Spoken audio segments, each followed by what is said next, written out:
Good morning. It is August 31st, which means it's time for SMITE 2 Esports with the launch of the closed alpha. Malum and JMac to bring you the action to start the day with the EMEA tournament. JMac SMITE 2 has been long awaited. Even for us, we've been wanting to play it 24/7. We finally have the time to, and we get to start it with some esports. Yeah, gonna kick things off on the right foot. What everybody's been waiting for. Esports to come back, and now in the era of Smite 2. We've already done a couple of these alpha tournaments before, back when it was the alpha weekends. Now that we've hit that 24/7, well, it made sense to at least get a little bit of gameplay out there before the road to Vegas kicks off in just a couple of weeks. Absolutely. And if the gameplay is something that's going to end up grabbing your interest, if you want to join the action, and if you want to get prepped for the Vegas Founders Series coming up around the corner, the best way to do that is the Founders Edition of Smite 2. And if you grab that Founders Edition and you end up liking the game, why not upgrade to the Deluxe or the Ultimate Founders Edition and grab all those extra goodies that come alongside it, especially those Ascension passes. You've seen the Shadow skins in game. If you've seen the Onyx skins or the amazing Radiant skins, you know how freaking cool they are. So definitely worth grabbing a Founders Edition. And if you already got one, make sure you grab an upgrade. I know I've done just that. JMac, with those Founders Editions, with those players in game, we get some great matchups, right? But EMEA in particular, lots of familiar names. And despite this being a randomly seeded tournament, today's going to be starting off with a bang. And, the whole day is going to be great. Last EMEA tournament, we had the rings end up taking it. It was in the name, it was in the players for sure. But the EMEA in particular, for me, that's always kind of been a staple of learning the game. So being able to see such a strong region start us off this weekend is pretty exciting for me.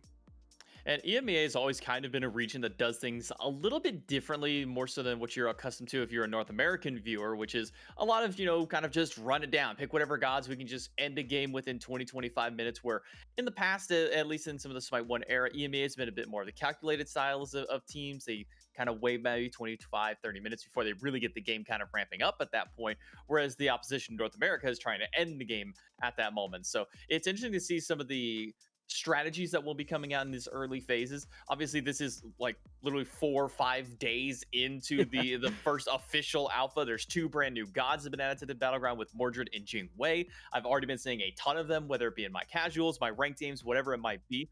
So I imagine we'll be seeing maybe some ban emphasis towards a couple of those style of characters. So I think the biggest thing to watch out for is what kind of early meta has started developing from just these first few days of ranked style of play. Well, I mentioned the random seeding aspect of the tournament, so let's take a look at that bracket and how it's shaping up for us so far today. And looking through, JMac, partially French and Wargs.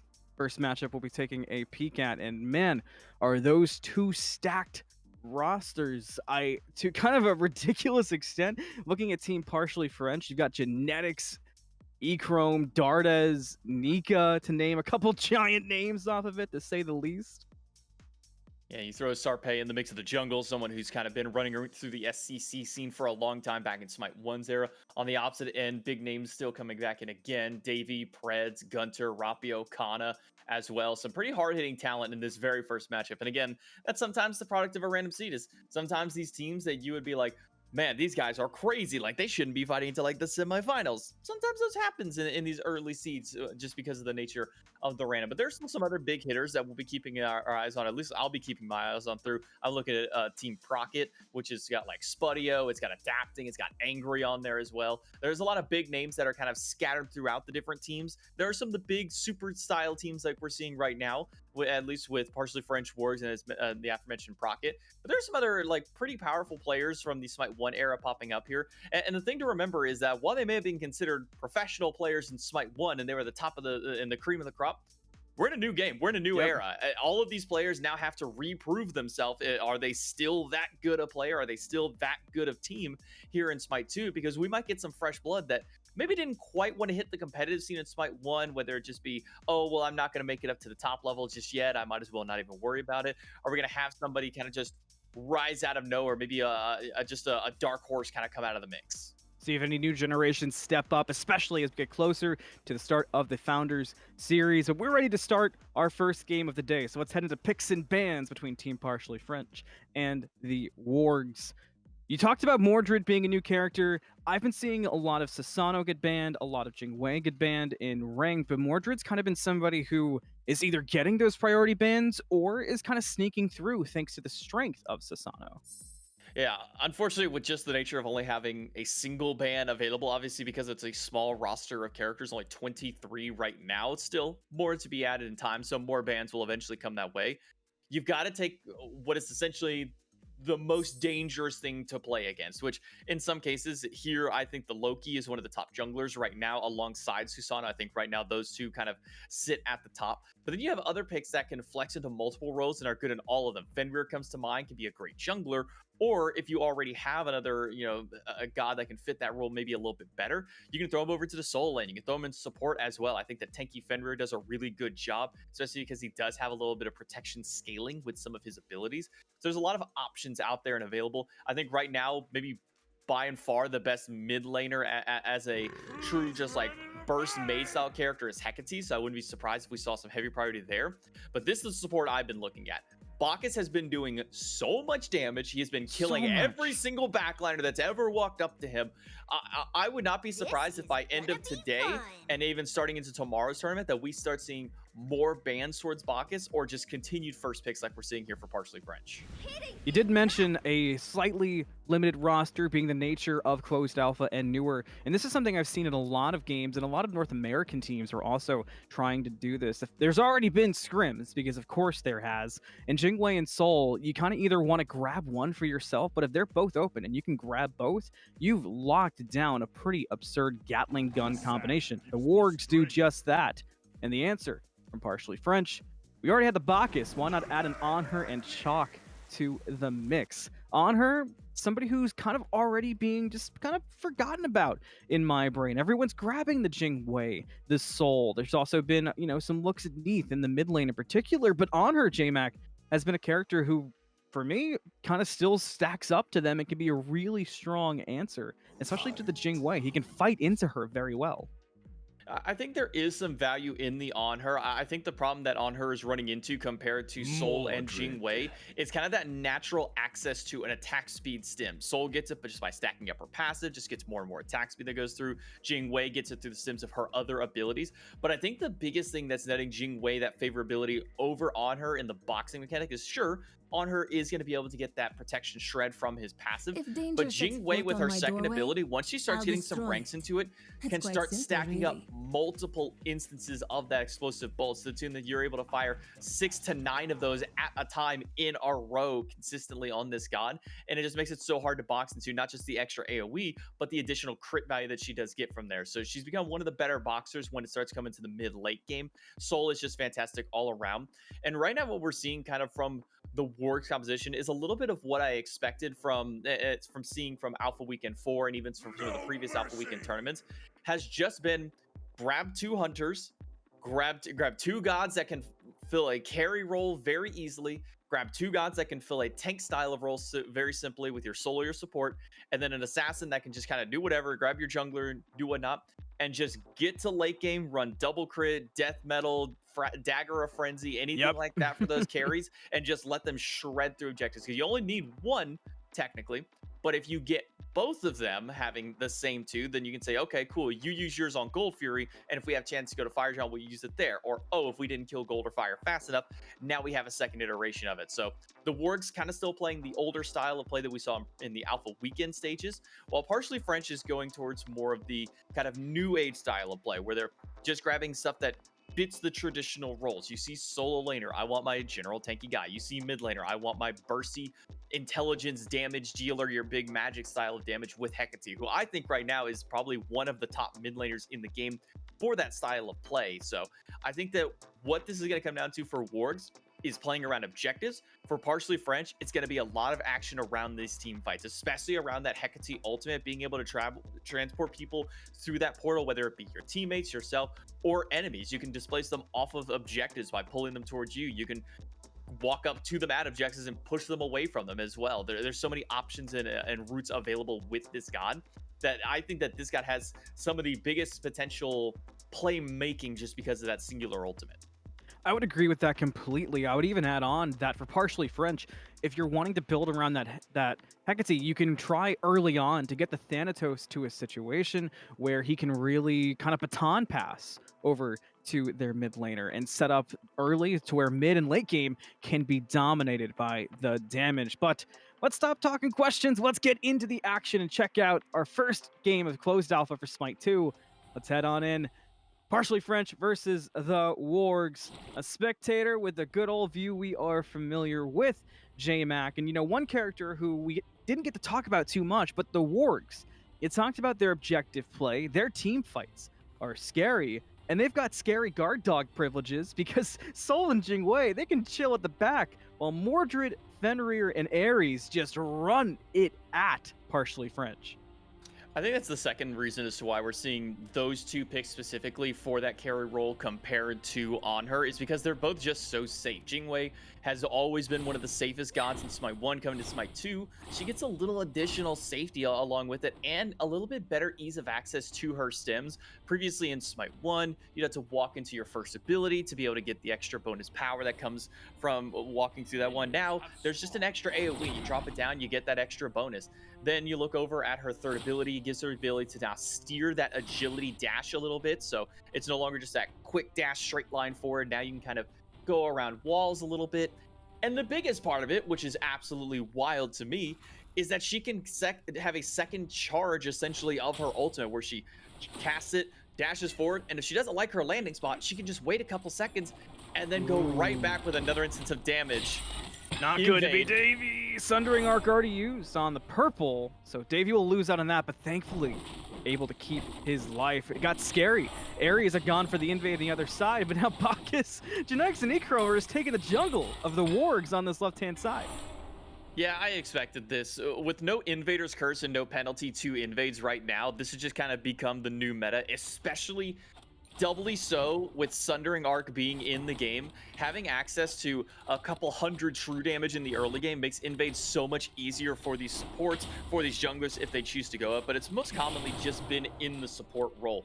Walk up, watch the enemy team do the buff, and then you just make sure to either out-secure it, or if they don't have a Sunder for themselves, you just get to steal their buff away from them for essentially free. So would not shock me if we saw Sundering Arc on every single support for the entire tournament, especially around objectives. Being able to do 1,000 true damage to an objective just brings us back to the OG days of like original Smite 1 with the old Hand of the Gods. Just being able to say who has the better secure, in this case, who has the better Sunder secure of the supports. A true damage pop to objectives will do that. Potentially a big damage pop from the Fenrir. Gank and duo, first blood on the horizon, but a nice knock up there from Davey to keep the two partially Frenched away. A dash in, but no kills quite yet. Ikro trying to fight off Shoxy, and will do her for the first blood, and things have turned around. Jinex with the plop sends Preds down, and Mike Tyson's got Davey. 3 kills for partially French after the gank from the Wargs.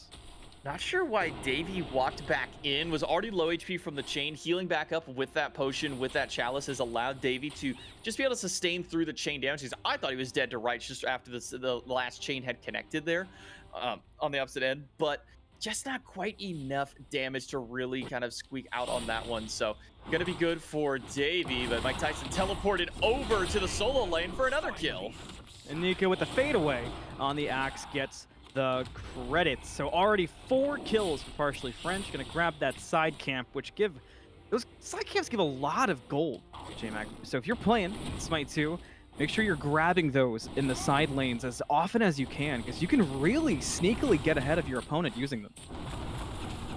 Want to make sure to always keep mindful of those teleports, especially this early. One thing that I've been noticing, at least in the games that I've been taking part of, whether it be my ranked teams or my casual, is junglers just kind of have a path through the early game, and it depends on what side of the map they start on. Did they start at speed?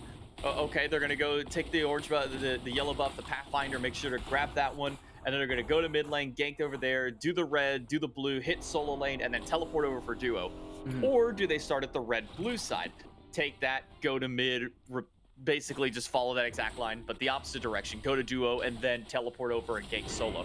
It's just kind of been an easy early path because there's not a whole lot of farm to be had for the junglers outside of maybe just consistently grabbing those back heartbeat camps to get those trinkets. So making sure that you have constant rotational paths is so crucial for your jungle play. It's definitely important to kind of, as a jungler, keep an eye on where you can capitalize depending on where your enemy jungler is. And of course, those teleporters J-Mac mentioned on the map, those are the purple icons in the bottom left and bottom right of each side lane. So watch for those to be used. Davey, a nice use of the dash, but unfortunately still gets slammed into the wall. And Echrome locks down the kill. So nice use of the Jingwei kit, but it only looked pretty. The pillar impale, it kind of made it less pretty. Yeah, the unfortunate thing, and kind of as I mentioned in picks and bans, is that Jingwei is really good when she starts getting to the mid-late game, especially when those first couple crit items come online. Until that happens, on her is just the superior early game boxer, and Bacchus is, again, one of the better supports in the game. I think Ares is a great matchup into the Bacchus. Oh, the actual block of the Mordred ult! A really good block, but the damage is a bit better. So Pursue the Weak, speaking of things that look cool, very cool ultimate from Mordred, but doesn't last long enough. And that's the 6th kill now for Partially French. Coming out of the gate swinging, and a pretty even dispersion of the kills for the most part, J-Mac. The only person really so far left out of the conversation in that regard is Dardes on Hecate, but we talked about it in the picks and bans. That's one of the best mid laners you can grab right now, so probably not a long time until we see Dardes step up. A small little bit that came there against that Mordred that worked a little bit against Kana, unfortunately, is that there is a bit of an AoE where that ultimate can connect. So all you need to do is, if you need to body block it, just step slightly in his direction. It doesn't have to be directly in front of him, just enough that way to block it. Unfortunately for Preds, this might just be a knockout on their part. Echrome, a nice little jump in, tagging alongside Genetics, and Davey may as well just try and run for the tower, but it's a dive. The ult off the back of it. It's a full commit, and Echrome with the final push through of the Impale gets the kill. And a mushroom. The Amanita charm gets dropped. Shoxy stepping away. Will be all right. But the Amanita's charm, J-Mac, one of our favorite items. That mushroom does give an AoE heal, and one of the active items, which is a newer thing for Smite 2. Yeah, active items now replacing what used to be just the relics of Smite 1, essentially act as a lot of things that you've seen before. In this case, the Amanita Charm, acting similar to the old Meditation, but this one is a deployable. You drop it on the ground, and it heals in a small AoE in that zone for a pretty considerable amount of HP. In my mind, is probably the go-to support item if you want to just grab a first game active. We already see that Hecate ultimate put to use, but Mike Tyson's going to get the damage out there before it even really matters there. And as you see on screen, kind of talking about the Amanita Charm, throw it down there, you get 5% of your health every single second, gets 5 ticks of that total. And it's just a great startup because you get the HP to already start benefiting from the percent HP from there. You get the extra prots on top of that, so it gets you early tankiness, but it most importantly just gets you that sustain that makes team fights really can kind of turn in the tides. I mean, in previous tournaments, we've even seen teams pick up 2 or even 3 of these charms before because the amount of sustain you get is just so ridiculous.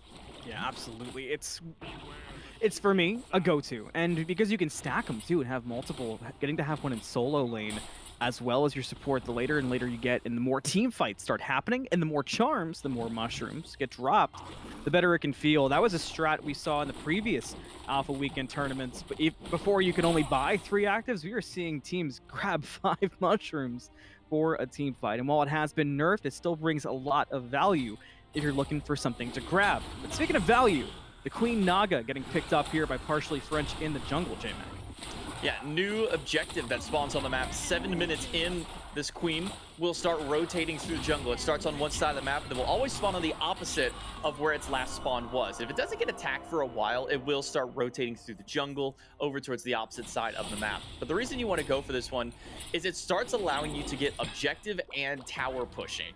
Anytime that you deal damage to a tower while having this buff, or to a Gold Fury or Fire Giant, which we may just see that after a nice little kill there in mid, is once you do damage to one of those structures or one of those objectives, it spawns 2 smaller little serpents that start attacking to kind of continue pushing siege along with you. And the buff lasts for a considerable amount of time as well, so you can already see it being put to use here as potential. Ares ultimate used, but an early beads. And I will say, I think there's a lot of muscle memory for players who have played against Ares well in the past, where you try and perfectly time that beats the ultimate. You don't have to perfectly time it anymore. Just hit your beads as soon as an Ares ults, and you're going to cleanse that chain off of you now. Still an interest of diving, though, from Partially French, and the execute finds a home. One for Mike Tyson, making it a killing spree. 11 total kills for Partially French.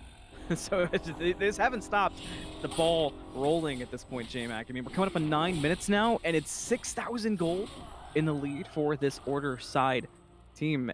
Builds are coming online significantly faster than Wargs. And this Gold Fury, it's going to be even better for Partially French. No answer at the moment from the Wargs, and doesn't look like there will be unless the Fenrir can really start to hightail it. Partially French drop the charm and get the Gold Fury. The escape will be good too. Yeah, between having Charm to sustain around the objective, Sunder not even used, by the way, for Genetics to secure that one. No fear of it being stolen away. But one thing I am noticing build-wise, you might notice 5 of them already picked up, which I might have to hold that thought of rotation to Ekrom. This could be big for the Wargs. They can grab this. A really nice timing of the ultimate and the jump. Almost killed Shoxy for considering it. Davey did step back in, but unable to find more from it. So Ekrom lives to see yet another day. And as I was mentioning, the one thing that you see 5 of currently on the map is this Devourer's Gauntlet item brought in from SMITE 1 over to SMITE 2, and it's just been the go-to early lifesteal item for anybody who deals any kind of significant damage, whether it be with in-hands or with abilities. So that's why we're seeing Gunter, Shoxy, Davey on the side of Wargs pick this up, and on Partially French, you do have at least the 2 carry style of players doing that with Ekrom, and then Mike Tyson as well as picked one up. This just offers you so much early sustain and a really significant amount of strength to go along with it. And then once it's upgraded, you get penetration, which is so key in being able to get these early kills and get this early damage online. So no surprise we're seeing a quick rush of that. 5 of them, maybe a little crazy, but at the same time, it's just a great sustain option. Some trouble in the solo lane. Nika really bringing it to Kana. Does use the Blink rune to get away, but in the sky is Thana, and on the landing is a dead Mordred.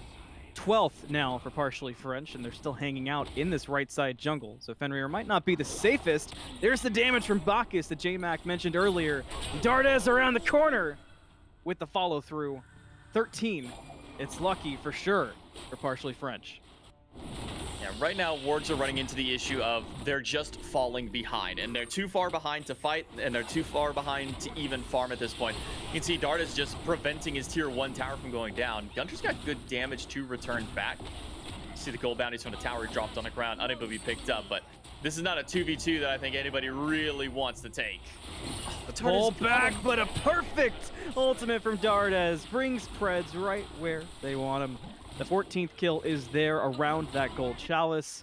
I mean, Wargs can't take a fight really anywhere that feels safe at the moment, J-Mac. It just feels like nothing they're doing is working. You mentioned sort of the fight back of where they could come from, but it is definitely limited, especially when each lane is getting ahead in the ways that they are, and itemization being such a big one. You talked about the Devs gloves. I mean, look at the Thanatos going right into the Hydra's Lament. If you're familiar with the one from SMITE 1, it's exactly the same and very cheap. So just everyone's got insane damage coming through. You see the crit there in Jingwei, and probably the dead Jingwei here soon. There really is no break, and Davies about to find out just that. The beats, but it's for hope. There's the ultimate. Is that good enough? Goes back in. Don't think you realize that you need to pick a landing spot before that second take of it goes through. Does have some assistance, though. A 3-man gank back to the duo. There's the Ragnarok to take back another. That should be. It is a kill for Kana. Genetics is down. Mike Tyson will not land aggressively on that Thanatos. Does step back. Partially French don't want to give away too much, but the Wargs do get on the board with their first kill. And it's a shutdown at that. So some nice gold in pocket. The problem that the Wargs are running into now is just every neutral objective, specifically every one of these gold camps, is just going to Partially French, and it's giving them a staggeringly high lead. We're sitting at nearly 10,000 gold up 13 minutes of the game, and this is why kills and objectives are so important, but especially that neutral farm, whether that be that mid-side, at least gold bounty that you have to interact with that isn't Dardas' lane there on the left side, or those side gold camps as well. They just provide so much gold, especially if you solo them by yourself. You're getting upwards of 150 plus gold just to yourself alone. And if you keep picking up those as consistently as partially French has, it's going to be just so hard to really fight back into the gold lead that they're going to be able to build up. A second Queen Naga picked up by partially French, and now you get to see the Serpents put to work. One attack on the Gold Fury drops 2 of them for partially French, and another free Gold Fury for them. Almost not free. It was a close attempt from Davey, and a respectable attempt, especially with the need of gold for the wargs, but it does go to partially. And now above that 10k mark, a tier 1 tower in solo will fall to Kana. So they're grabbing gold where they can. The wargs are really trying to get back in this game, J-Mac, but it is still an uphill battle. That is the second Gold Fury that partially French have grabbed, though, J-Mac. And as you can see on the scoreboard, each Gold Fury means a little something different, working up to an evolved form of the Gold Fury at 3 total kills of the Ancient Fury. Yeah, Ancient Fury is a very important objective. It used to be once one team got 3 Gold Furies, then they would just start spawning Ancients beyond there.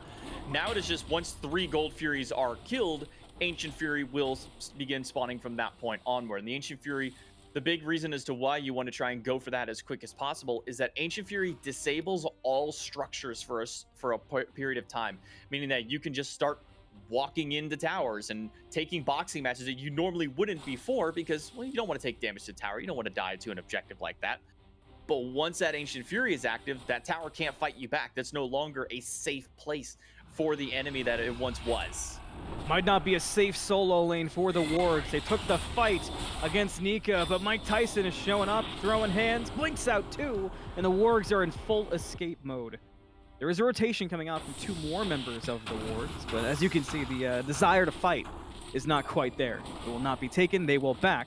Davey being dove on in the duo lane. Genetics dropping everything forward, and the airstrike will be forced. That Bacchus is just doing numbers over there.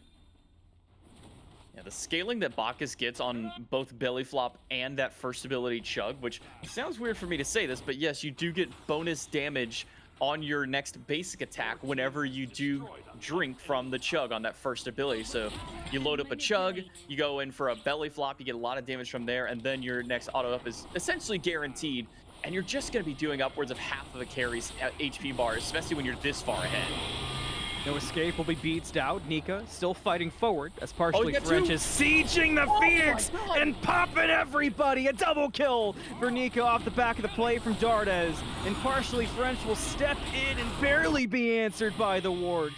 A nice ultimate does come through from Kana, but how much will it matter? Can you find Nika? No, you can't. The stun is too good. Another one and another one. A rampage for Nika. 4 dead for the wards. 19 total for partially French, planting their flag in the dual lane.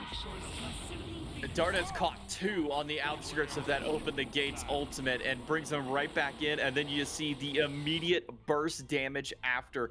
These items coming back in from Smite 1 that you see already popularized. Book of Thoth, Divine Ruin, Soul Reaver, I believe just now finished up on the back for Dardes, and then that gem of focus. It's just giving him so much damage on this god that already has pretty decent base damage and scaling in her kit, but just going for this pure intelligence style of build, get as much damage as possible, make sure that anybody who doesn't have magical protections that steps up to you just gets punished heavily for it. And you don't really see any true magical damage dedication, or magical defense dedication, I should say, coming from the side of the wargs. You have the Amanita Charm, you have the Gauntlet of Thieves on Preds, but those are mixed defenses coming that direction. You don't have anything to really just negate what this god is able to do. And obviously your carries probably aren't going to be building any kind of protections either. So it's just, for at least Dardes, he's kind of getting free reign on this map. And it's a 4-2, and because of what Mike Tyson has been able to do on this Thanatos, 5-0 and 5 already, as well as Nika being 5-0 on the chalk, has just kind of made this soul lane essentially free for him and allowed his team to just go crazy everywhere else. A Ragnarok onto Nika to bring him back to a Phoenix, but unable to do any damage, it seems. Partially French will grab the tier 2, potentially in the mid lane. They have yet to lock it down after trading the aggro. They will back out, down to half health. It goes. Dardes dealing with a 1v2. Chains on, crippled good for the kill as Davey rotates, but Davey was so low that he couldn't handle the damage from the Thanatos. And now it's an initiation from Thanatos and another kill, this one on the Preds. And why not pop Gunter too while you're at it? A triple kill for Mike Tyson. Triple kill gonna lead into a tier 2 tower here in the mid lane for Partially French and a 15,000 gold lead. The dangerous part now with the deficit for the Warriors is they are more than a full item down on every single person in their lane. You look across the board, Genetics has 4 full items online. Everybody on the side of Partially French as their 4th full item. Meanwhile, there's some players on the Warriors who are just barely getting to 3 items, and some not even quite there just yet. You look at Shoxy on the Fenrir, 2 items and a couple of tier 1s ready to still build up even further. There's no chance for Shoxy to get back into these fights. If he even comes across Mike Tyson, you better just pray that Mike Tyson misses every one of their buttons, because you're just not going to win a fight otherwise. We did mention that third Gold Fury, Ancient Fury, will now start spawning. But one thing we've so far not mentioned, J-Mac, that does feel prevalent to the discussion is the Ares has had a hard time getting pulls onto realistically anybody. It's been nice uses of beads, but also Genetics grabbed an item, J-Mac, that tends to help out a little bit with keep people alive. I can't even talk about items because Davy's getting blown up by E-Chrome and crits. We'll go for the runaway, but Thanatos is lurking in the jungle.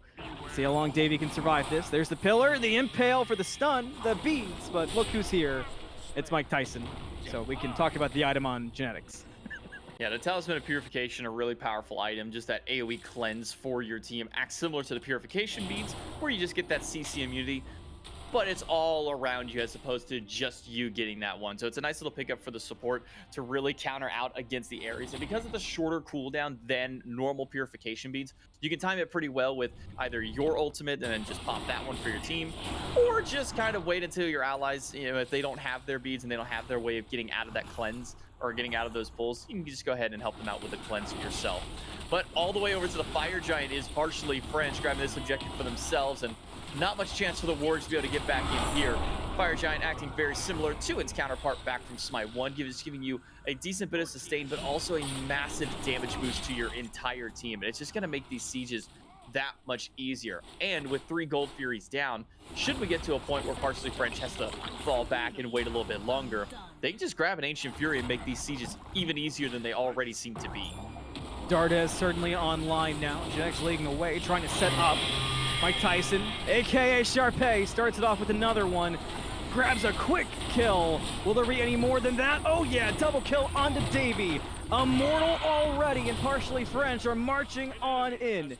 Genetics grabs his own. That one's Kana. 2 left alive for the defense for the Wargs. Doesn't seem like a great chance at it either. Partially French ready to bring down that Titan. Damage aplenty, and every ultimate's being responded to. Another one for Nika, and that will do it. Partially French grab the game away from the Wargs to move on in the EMEA tournament. And Dardos with that last little open the gates just to pull the enemy back in for one more extra kill, just for good measure, because why not? But I mean, this game was essentially ran by Mike Tyson the entire time through. He and Genetics were just making sure that there was no farm available in the enemy jungle, and that any kill going through was making sure it landed on the correct targets. You saw E-Chrome start off pretty hot over in the dual lane with the help of Genetics and Mike Tyson. And once the dual lane got out of control and the jungle gets ahead, all Dardes and Nika technically need to do is just kind of survive in their lanes, make sure that they're doing okay. And we saw that kind of in the early stages where Nika where Dardes was just sitting there in mid lane saying, okay, I'm just going to get my farm. I'm going to wait till I get a couple of items online. And then everything just kind of snaps for them. And at that point, you're able to just continue running it down. Nika's able to pick up a few kills in the right lane because of those rotations from the Thanatos helping him and making sure to also block those Mordred ultimates. And that's kind of the key thing is when you're fighting a Mordred, if they're trying to escape and you know you've got the HP to do it, just walking next to them, in front of them, catching them and clipping that ultimate with it, make sure that they guarantee to lose out on their escape. We talked a lot about items and newer items and stuff, so Mordred was a good example of that. Let's take a look at the bracket really quick, though, of EMEA and who's moving on where. We saw Partially French. They'll be moving on to face Procket, which should be said to be a pretty good matchup. Procket does consist of Duduin, Spudio, Kha'Zix, Angry, and Adapting. So a team not to be trifled with there for sure. A very strong matchup. No more trolling. Emmanuel, new gen randoms as well. Vamana WinCon also features a couple names you may recognize, one of which being Game Hunter in the solo lane, but always worth mentioning. But going back to Mordred, just because I really wanted to make, I wanted to make this point during the game, but with all the fighting that partially French was kind of forcing through, it was a bit more difficult to bring it up. But Mordred built, and you talked about this, J-Mac, there was a lack of defense for Hmm. the side of the Wargs. Mordred is somebody who really feels good right now if you're just tanking through everything. But if he's a little bit on the squishier side, which he wasn't, but we saw the Glad Shield, the Berserkers as well, you just feel like you die so much faster. Yeah, the Berserkers was maybe a questionable call for me. It feels like it fits Gods maybe like Bologna a little bit better than it does for Mordred. We also saw a very popular item with the Triton's Conch being picked up, which does give you that AoE int and strength for your team. The problem is once you build a damage item like that, you are kind of hurting out on your defense, which for Nika, it worked out great because he was already getting ahead, so he could afford to go the extra damage. When you're behind, that extra damage isn't going to mean as much. And because you're already lacking the defense, you're just going to get ran down like Mike Tyson was able to do that whole game. Well, I hope you had the notepads out because we're only going to learn more about items and Smite 2 as we move along both today and tomorrow. But for now, we're going to take a quick break, so don't go anywhere. We'll be right back with more esports.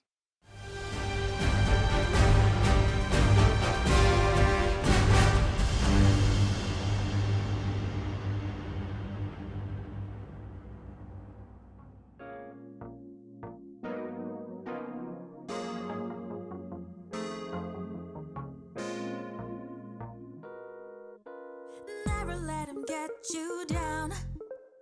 Gonna make your stay just fine. 이대로 모자라지도 넘치지도 않아. 'Cause I got my collection.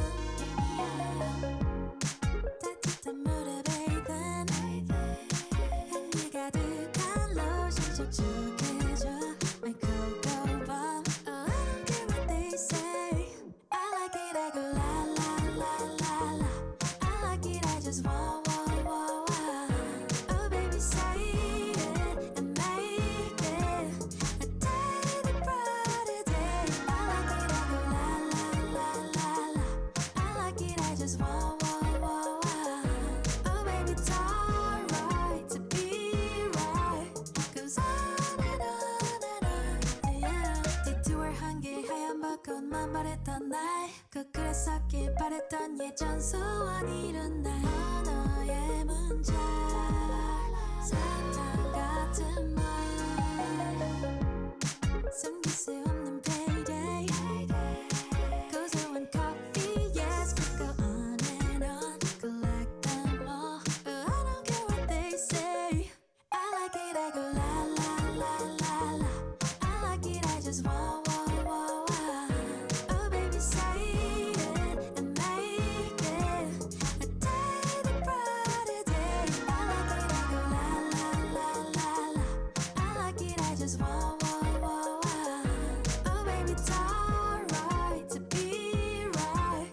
Goes on and on, yeah. 사라질까 두려워 fight for it to make it stay just fine, yeah, yeah. I like it, I go la la la la la. I like it, I just want. Oh baby, say it and make it a day that brought a day. I like it, I go la la la la la. I like it, I just want. Oh baby, it's alright to be right. Goes on and on, yeah.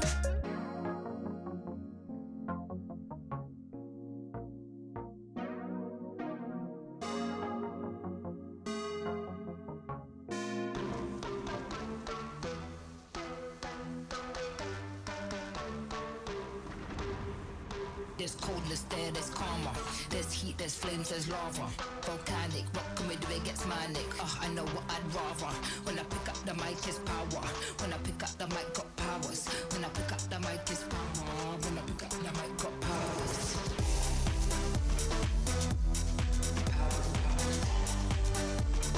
Pick up the mic, got powers.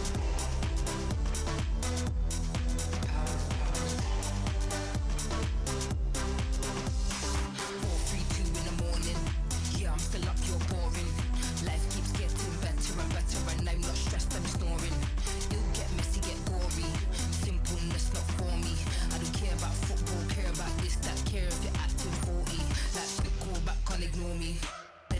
know my story.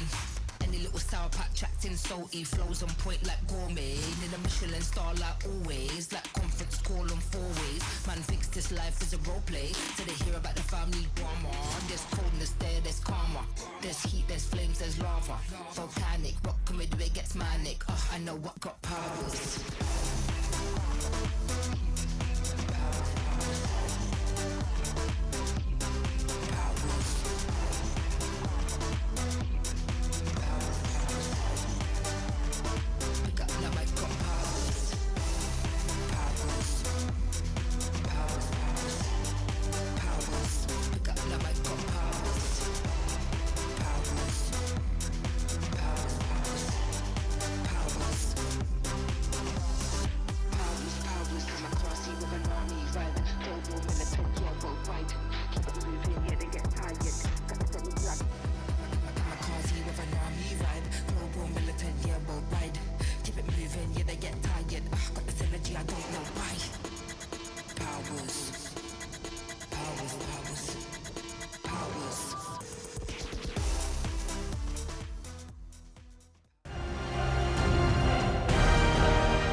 Welcome back in more SMITE 2 Esports, more of the closed alpha tournament today for EMEA. Still Malum, still JMac bringing you that action. And that was a wild game one. We got to see a good example of items for sure, as they were getting built pretty quickly for the side of partially French. But with Emmanuel versus No More Trolling coming up, we get to see some more familiar names and a matchup that on paper seems pretty interesting. Yeah, it won't quite be as high of the powerhouses that we saw in the previous. You will still see some names that if you've been around the Smite scene for a long time, you'll recognize. Krakito, maybe one of the more recent ones, but then you look at players like Kalos. When's the last time you heard the name Kalos kind of pop through in some of your games? Maybe if you were watching some SOC or some SCC in some of the previous years, you might have. And then Ice, and if you still don't catch that, Ice baby from years back, just now stripped down to Ice. And then on the side of No More Trolling, you get Streak, you get Raffer, you get Theeks, aka formerly known as Big Man Tings, April, Ducky. This is another heavy hitting squad here in this round of matchup. So the last one we thought might have been a little bit more competitive between them, Yeah. but you kind of see maybe some of that more veteranship that came from some of the big players on that squad, from Genetics, from Nika, really able to lead the team forward, and then just Mike Tyson absolutely carrying through the jungle. So as we start to see this tournament progress a little bit more, we'll really start to see that meta of the jungle being shown. We saw how powerful Thanatos is. Will we see a Thanatos this next time? To be determined. Well, let's find out. Let's get in picks and bans, see who gets picked and who gets banned. The Thanatos did kind of stand out to me as a character who's just strong right now. I know a lot of EMEA. I've been watching a lot of the streams there. I've seen a lot of crit Thanatos, which has been kind of interesting as well. Loki does get banned away. If you watch the previous alpha tournaments, which we have touched on a couple of times, the EMEA side of the bracket made Loki more appealing and looked so good. Then the NA side, which was the same day for that previous tournament, started grabbing Loki and building the same stuff, which was a change. The NA side tomorrow for this weekend, so we'll see what's different. No More Trolling grabs Bacchus first, followed by Neath. And Neath, one of those characters already. No more classes in Smite 2, so we're seeing some flexibility come out from characters such as Neath. Yeah, Neath is in that weird spot right now where she doesn't really work as a strength character, even though she's kind of in that realm of being that carry ranged physical damage dealer style of class. But she does have a really good amount of ability burst damage that can come from her kit, especially if you can stack up a few of her weaves from her second ability, and then from maybe a couple of kills. You can really get some big burst damage whenever you detonate those, either with your backflip or your first ability. Problem is, she takes a little bit of time to get online. She needs a good bit of intelligence stacked up before she's really able to do that big burst damage. So I like seeing that coupled with more of a true carry style in that soul. Build that strength, get that crit online, start slamming through every objective possible around there. On the opposite side, we're seeing almost the exact same draft that we had seen from Partially French. Bacchus Shock on her, Hecate. All you need is the Thanatos to round it out. Yep, there it is. See just that. It feels like we are just watching a game on repeat. The only difference that Emmanuel has made compared to what we saw, at least at the previous, was the Neath and now this Odin lock-in.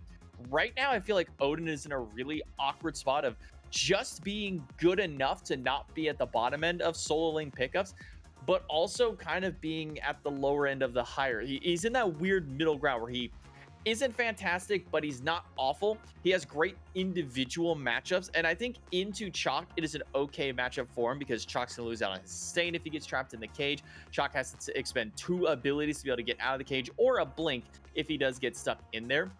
But once you get to the late game, you get something like Open the Gates from Hecate that's just gonna be able to take the entire team out of the ultimate, or just bring the enemy team from that cage out of the cage and outfight you outside of there. He doesn't do an insane amount of damage, and he has a decent bit of tankiness. I think the best that you see from Odin's right now is building a heavy amount of cooldown rate and just spamming those jumps and those shields consistently, making sure to get stuns in the middle of team fights, getting those shields constantly just to give himself a lot of extra sustainability. So Emmanuel's gonna have to play this very carefully because we saw just how good the composition is from No More Trolling. We saw how good it was in the hands of some of the former Smite 1 pros. Now let's see at least how it can be in some of the other teams as well to see how they really go through. And I imagine, based off what we saw in game number 1 of our day, if this game goes similarly, this might just be the comp to start running. No More Trolling had that round 1 bye and really said, write that down, write that down. Let's head in the game to see how this breaks down for sure. After an interesting picks in bans, once again, Malum, J-Mac, and Doug bringing you the action on this one. And the exact same team just being run back is definitely exciting. And more Trolling will be the team for me to kind of keep our eyes on and how they play through. Looking at Emmanuel, though, 4 on this solo side. Only the soul can be found on the left. Still some time before buff spawn, J-Mac. What do you think they're cooking up? Well, with 3 blinks and a sunder on Emmanuel's team, I imagine that this is probably some form of invade. Go and steal the blue, maybe steal the red, try and find an early pick if you see somebody kind of caught out of position. But seeing that no invade was coming their way, which I think is maybe more so what they were setting up, was see if anybody steps up to their jungle, catch them off guard. You know, they walk into the bush. Uh-oh, you caught me by surprise. Now there's 4 of us here, but looks like it'll probably be dying down a little bit. With the support still over here in Kalos with the Ares, it very likely is just going to be an invade of the enemy team's blue and or red buff. You see at least the Fenrir starting to gather around that red at this time. Rapper might not even get a chance to really go for this purple. It seems the Soul will just leave him alone, though, to opt for some farm there. So if he invades on opposite sides, as Kalos gets a little bit of chain damage as well. Kind of a weird start. It seems like Emmanuel had more in mind than what they pulled off. Ares still lurking in solo, forcing BMT back in mid. Solo trouble for Father Tom. It's kind of everywhere, J-Mac, but a very weird start out. There's that Sundering Arc being used, a purple and yellow being grabbed by Raffer on the invade. Pathfinder buff being the yellow.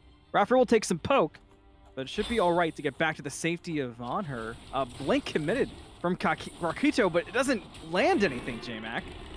And the downside of having Blink means that you don't have beads, you don't have Aegis, and when you're So ran you out just by die. 2, you kind of just fall apart. Blink, though, has kind of become the replacement for beads as long as you have it to use defensively. The long cooldown of it makes it much more enticing as a defensive option than it does for offensive purposes. But being on such a long cooldown, that 4-minute timer before you're able to get it back, means that it's a very important resource to hold on to if you are a carry style of player. If you're playing in mid or in that carry role, making sure you have that defensive option is so crucial, because yeah, you can go for the cool flashy play, get that big, you know, first blood kill with it, but then you're vulnerable for the next 4 minutes of the game. April on that Thanatos is looking for a scythe, couldn't find it, has to back away. The jump forward going to be blinked out though. So a nice response there. Got real dangerous real quick after that scythe didn't land. You know, in Smite 2, that almost feels scarier than Smite 1. If you don't land that scythe earlier on, you just don't have the damage or the sustain to make the fight worth it anymore. It's the risk and reward of Thanatos. But early on, just the 1 kill so far still, despite all the awkwardness in the beginning. But still looking at No More Trolling and what they can possibly try to come up with, make work. I expect to see some uniqueness from them. I mean, going back to Smite 1, iRaffer was always somebody you could look at team comps and plays from Raffer's teams and see uniqueness. Well, that's a returning Blink now from Kalos. In fact, it is Neil, the solo laner, who went for the Sunder and not the support that we normally see in that regard. Comparatively to what you see with hi-rez, did pick up that Sundering Arc, so nice invade potential for them. But now having that blink down from Callouts means that if he hits that 5 within the 4 minutes, doesn't have the ability to immediately engage with the blink ultimate or do the catch him off guard strategy of use your ultimate and then while it's still channeling, try and blink to pull him a little bit farther, so long as you know that you can guarantee the pull, at least at that point. So it's going to be a little bit dangerous for Callouts. I do like the Ares into Bacchus matchup, being able to stop Bacchus's most damaging ability in that belly flop is always a very important thing. Locking him down with the chain means he won't be able to use that lead just because the nature of the cripple that comes from there. So I like that matchup, but it really just depends on who gets what damage first. Raffer doesn't like the damage for sure. There's the jump and the stun. Raffer falling low, but look who's following. This is going to blow up quickly. The land down from Thanatos, not going to find him. Streak will get Krakito, and Raffer gets away for the moment. Can Streak turn this more with April? It's a runaway now for Team Emmanuel. They want nothing to do with this mess. Leading the way is the Fenrir's. Yeah, no, I'm good. My bad. Do you see an invade now at the purple defender in the Ares coming back though? This will not be a free steal. Streak is still fighting, trying to land autos through, but cannot do it. The Neath ultimate, that's cheating, comes over to the dual lane and brings down the On Her. But April still just throwing autos, and the Haymakers find a chin, and Kawas goes down. April gets the autos, gets the health reset onto Ice as well for the double kill, but cannot juke the Stellar Burst and finally goes down. Krakito able to come back, save the day, get that kill, and shut down the Thanatos early. April gets the 2 kills, but now the death to their column. So we see a little bit of a fight over the Warhorn. New objective here in Smite 2. Walk up, use your interact button on the pad, and it starts to claim your color. Whenever the wheel fully fills up with your color, you get an enhanced minion wave on the next spawn for your entire team in every single lane, which allows you to get that little bit of extra push. But I like to think that sometimes you have to be a little cautious with it, because if you do that and then everybody goes back to base, everyone fights somewhere else, you may lose out on some farm that you needed. No more trolling. May lose out on Raffer, but Streak Up says, nah, I got it. Hang on. Almost erases Krakito, and Raffer will be the one to do it after the disengage from Manuel. Doesn't go great, and the team loses their ADC. That's going to be the third death, for Soul on that Chaos side. So far, I gotta say, Streak Up, the kill lead and everything is one thing. No more trolling as a team. All those level 6 turnovers, and just how quickly they got there, how ahead everyone is. That's potentially the scarier thing. Emmanuel should be very frightened right now. Pulled right back to the open, the gates once more, and that's the tech we just see with the Hecate. Waited out that backflip, and just as soon as they land at the backflip location, pull them right back in. Not much reaction time. We did see a little bit of the new Neath tech kind of popping in, where you're now able to backflip not just over player-made walls and structures that we saw in Smite 1, but now over any wall that you can leap over with that backflip, so long as you have the distance to do so. You obviously can't jump over the wall if you don't have a valid landing spot there.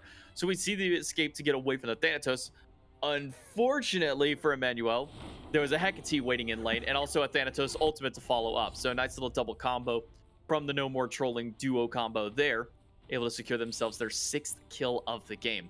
Though the lead is nowhere near as out of control as it was in our previous game. We're only sitting at about 1,000 at this stage of the game, and some of that is just coming from the fight back that Emmanuel has had, being able to fight at this stage of the game compared to last game, where No More Trolling was invading on every single buff cooldown, double stealing it, and grabbing every single gold camp. We're seeing Emmanuel able to grab those side gold camps every so often, which is allowing them to keep that gold lead at a bit of a minimum, as well as capturing these Warhorns consistently, which is offering them that extra pressure in the lanes. Kawas teleported over to solo, maybe to give Krakito some solo farm, and it's really caused trouble for Father Tommy, aka Ducky, as there's just everybody over here. Fenrir's getting blue, Ares has been torturing the wave, a Warhorn went the way of Team Emmanuel as well. Streak Up does get Neath ulted, Soul ult will take the 1v2, but it's not a good start. There's the jump, but just not enough to get through. Kalas will get the credit for the kill, thanks to the chains. So now it's 6-3, and a pretty big pickup. I mean, that kill, if you're Team Emmanuel, you would have loved it to go into the Soul, J-Mac, but it's still nice to kill the On Her overall. And sometimes at this stage, it's just good to get a kill no matter who it goes to. Usually things like first blood, you want to go to a damage dealer. Usually your carry, your mid laner, or your jungler is the most ideal. But usually, especially whenever you're kind of fighting to get back in the game, getting a kill to anyone is just is very important. So making sure that they at least go down and they are punished for stepping so far forward. We have been seeing Nil get the better end of this solo lane. The constant threat with the Warhorn, making sure to grab these gold camps, has allowed Nil to constantly be fighting back against this chalk. It's been keeping Father Tom down in the tier 1 tower consistently. It's been stripping gold away from them. It's been making it harder for them to make any kind of important rotations. And a lot of that came down to the early start that we saw from Emmanuel. In the previous game, it was it was partially French, just going for constant invades, keeping pressure up in the jungle. The answer for Emmanuel was to do that on the opposite side of the map. They say, okay, well, you want to fight over there. Come right back here, Raffer. The pullback is good, and there's 3 additional members waiting, so Raffer will go down. That's a big pickup for Team Emmanuel. Looks like they might be trying to kind of just lock down a bit of the positioning battle over here on the duo side, J-Mac. Yeah, making sure to keep pressure anywhere that you can find it. Grab any kind of pickup. Sometimes you might think, oh, an Ares ult for a single player doesn't feel all that worth it. But making sure to keep Raffer down is important, because if Sunder is available to Raffer, that makes objectives so much harder to go for if you're Emmanuel. It makes diving these towers even just a little bit more dangerous. But as long as the Thanatos nearby, oh, missed sight is going to be a tough one for the fight. Ult will follow, but did get to the sky. On the landing, looking for that soul. The blink's committed, but the landing good. And Streak Up's final shot handles Krakito. April will get a nice heal to stay alive, and will look for further damage. Can't find it onto the Fenrir, who gets away. They open the gates, won't bring anyone back, but Kalas will still fall to the Bacchus. Odin here, cage down, stun lands. April dead to Emmanuel. The backflip, and Chaos team will be safe and back away. No more trolling. Go up 8-5, but that gold remains close. Long rotation over from the Soul Laners, not even opting for the teleporters, just walking to the team fight instead. But nice little 1-1 trade out there. I'm interested to see how Theeks continues out his build on this Hecate. We've seen a couple of Open the Gates used. So far, only one of them getting any kind of big value from it. That last one, just a bit off the mark. Once this Hecate gets online, the damage, not only just the damage that she can do, the displacement with that ultimate, as mentioned before, is so powerful in these team fights. But it's going to take a few more items before Theeks is really starting to hit that swinging stage on the Hecate. But I've been loving what we've seen out of Neil on the Odin. Gets the cage down, drops in the middle of a team fight, and just kind of gives his team a moment to breathe and a time to relax. Unlike Theeks, who's just getting ran at by Krakito. I believe that was a solo kill. But that wasn't a solo response. Streak will find Krakito and Emmanuel for the double kill in response. Get off of our mid laner. BMT is avenged this day. And Streak Up finds themselves on a killing spree as well. So nice response, J-Mac, and that does put No More Trolling ahead for about 1,500, which is one of the bigger gold leads that we've actually seen in the recent memory. Earlier on in the game, No More Trolling had a strong start, but it's been kind of back and forth and close since then, and pretty consistently so. Yeah, much closer matchup here in our second round of play. No eye towards an objective just yet. At this point in our previous game, we were sitting at a 10,000 gold lead. Now, we're sitting around 1,500 and the first Fury, but with no Sundering Arc available to Raffer, that is a dangerous objective to try and call for. A backup. Emmanuel, as a team, continue to try to grab the positioning battle, but they've yet to fully commit, as J-Mac did mention. We'll see if maybe one of these Soul Laners rotates over. Father Tom, aka Ducky, potentially heading over. Nil had the rotation earlier on in the Odin to duo lane, which did work out okay for the Chaos side. But it just feels like everyone's trying to battle for position, but the position hasn't led to any actual movement for furthering of objectives. Maybe this fight will. Team Emmanuel does get pushed back, but no kill commitment quite yet. The Ragnarok does bring Raffer back, but look in the sky, and who's on the way? It's the Thanatos, and the landing is real good. Raffer gets pulled back, already a double kill for the Thana. So Raffer may just be avenged by April for the triple. No, Theeks takes the last hit. 3 down, though. An impale from Shuri throws him against the wall and puts him just out of range for April to secure that third kill but it won't stop them from taking this tower. It's going to go down swiftly to no more trolling. This might open up the door for the first significant gold lead of the game. It's been teetering around that 1,000 to 2,000 gold for most of the game, but that one tower nets them nearly about 700 gold between the teams, just to make sure they can keep that push going. If they choose to go for the Fury, they could do so, because Rafford does have that Sundering Arc available, but instead it's just a rotation over using that topside teleporter to go to the solo lane. Run, Nil, run! There's the jump, the cage is out, the impale hits, but the autos can't get through the cage. Might not matter. The ultimate will be committed, and Ducky will grab the last kill onto Nil. The last hit to get the kill onto Nil. Rotations do come out for Team Emmanuel. They've got Ares leading the way, Fenrir behind, but that's a lot to commit to, so they will not do it. One thing I do want to mention about the Chalk, we've been talking a lot about items, J-Mac, and Transcendence already filled up into a Phoenix Shield. So an interesting build for the Chalk here. If the Thanatos can get away, we can finally talk about a build, maybe? Nope, doesn't get away. No, does get hit by that World Weaver, so guarantees the kill, at least onto April for the time being. But the Transcendence is an interesting one. Chalk is a bit of a mixed scaler. He has damage that comes from strength and from intelligence. So at least for your hard-hitting damage dealing, Transcendence is going to be great. You're not going to get nearly as much value heal-wise from it. And Shield of Phoenix, if you get enough cooldown available to you, it can be very worthwhile. The extra sustain you get, the health and mana you receive. Ooh, a nice blink to avoid the last possible hit. Is there enough there for Krakito to make this work? The minions are body blocking too, but Streak Up will finally secure it. I thought maybe there'd be enough after the blink to avoid the last hit of the Desert's Fury, but ultimately not. Good attempt though, for sure.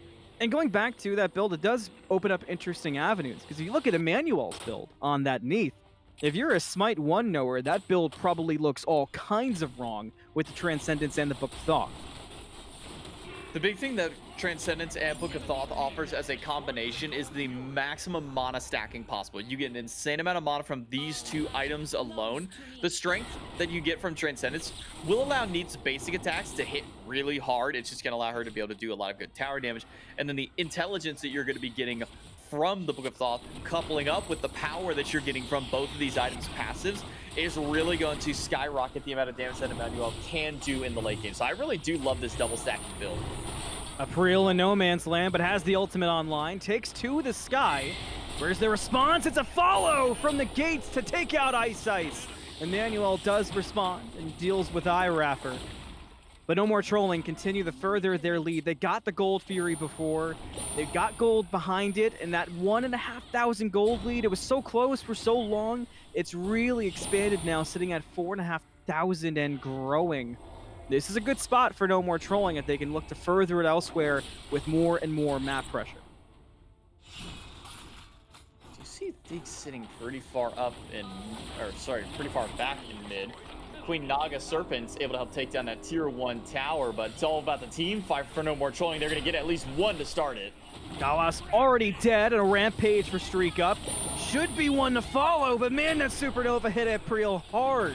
Streak Up does clean up the soul for the double kill. An Odin rotation comes through. Feeks will avoid the main burst of damage and respond well enough, and the gates bring back Nil to get blown up. 19 now for no more trolling. No more trolling, just going to keep up their surge in the mid lane. Tier 2 tower now they answer. It will be the first tier 2 tower of the game for either of these teams. Already wiped off all the tier 1 towers in a seemingly one fell swoop. Grab the left side, rotate over with a teleport to the right side, then got a kill and that tower there. Then just made their path up through mid. Fire Giant is an option that's available to them, and having that Sunder means that they could go for it easily, but why talk about objectives? Who cares about that? It's all about team fighting. I would say Rafford throws out the Intoxicate. Not going to land up against the opposition. Nice little dodge from Ice getting out of range. Means that he'll avoid that burst of damage. Stops the back from Streak Up and actually gets him in range of the Neath ultimate. 600 damage right to the dome, and we're not even at full build. That's only 3 items deep on the Neath. I mean, there's a lot of room for that damage to grow. Cosmic Horror, that item after Book of Thoth.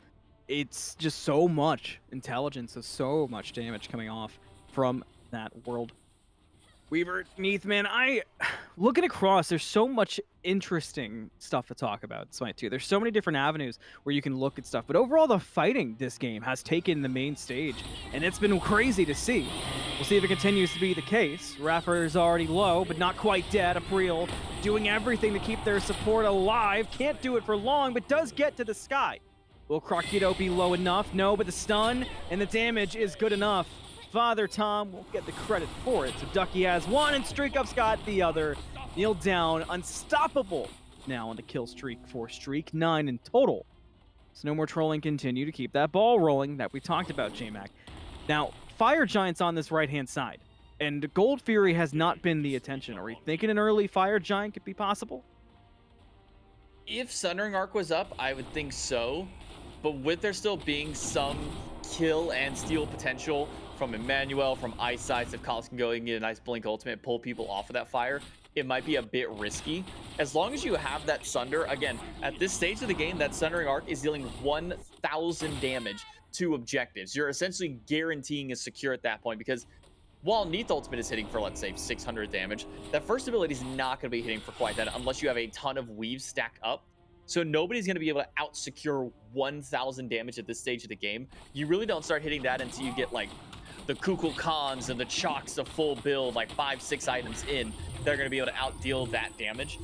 So for now, as long as there is a Sundering Arc available, whether it be for the support in Irafra on the side of No More Trolling, or for Emmanuel's Soul Lane or Nil, that is the biggest threat on the map to any objective. So if you can kill them or force that relic away from them, then it makes it a little bit easier to go for that objective. I think that this is the safer call. There's a little bit of risk into going for a Gold Fury if you get stolen. You don't want to give that lead back, but it's a lot less risky than losing a Fire Giant to the enemy team. Team Emmanuel do seem to be aware. Big convergence is beginning to that solo side. Kalas might be calling for the fire, and indeed they are. But everyone's aware. No More Trolling know about this. Akate and Thanatos both on the way already. This is a scary Fire Giant to take. April into the sky. The ultimates are all falling down, and so is Team Emmanuel. 2 already dead, and it's just going to continue. BMT takes the teleport. April gets another one. A triple kill in total. Why not add another one to the tally? The Brink comes out, and Streak Up takes out Nil. That's a D aside, and No More Trolling wipe him at the Fire Giant. 2 people pulled back by Open the Gates from Theeks. A great way to start the fight. Leaves the Odin by himself, which the Odin is the one that's going to secure the fire. But because the damage dealers were pulled away, now there's nobody to hit the Fire Giant. And because of that, immediately after, No More Trolling able to walk in, get the 2 kills on the carries, kill the Odin, and then take the Fire Giant away with Raffer's Sundering Arc. Walk up mid lane, take that Phoenix, 2 to defend the Titan. He's going to see if Emmanuel can hold the line. Here we go. Titan's already at half health, but Team Emmanuel responding okay. Ice Ice brought Ducky all the way back to the fountain and did quite a bit. And everyone's staying alive. This defense is not half bad so far. Krakito will take out April. No More Trolling, still trying to respond, and Streak Up takes out Emmanuel. The crits were hidden way too hard, but no end still. And with 2 down, it looks like No More Trolling might have been forced out. Raffer still looking to set up an opportunity for Streak Up, but it's just not there. So Team Emmanuel respawn in time, and despite their Titan being low, they do hang on.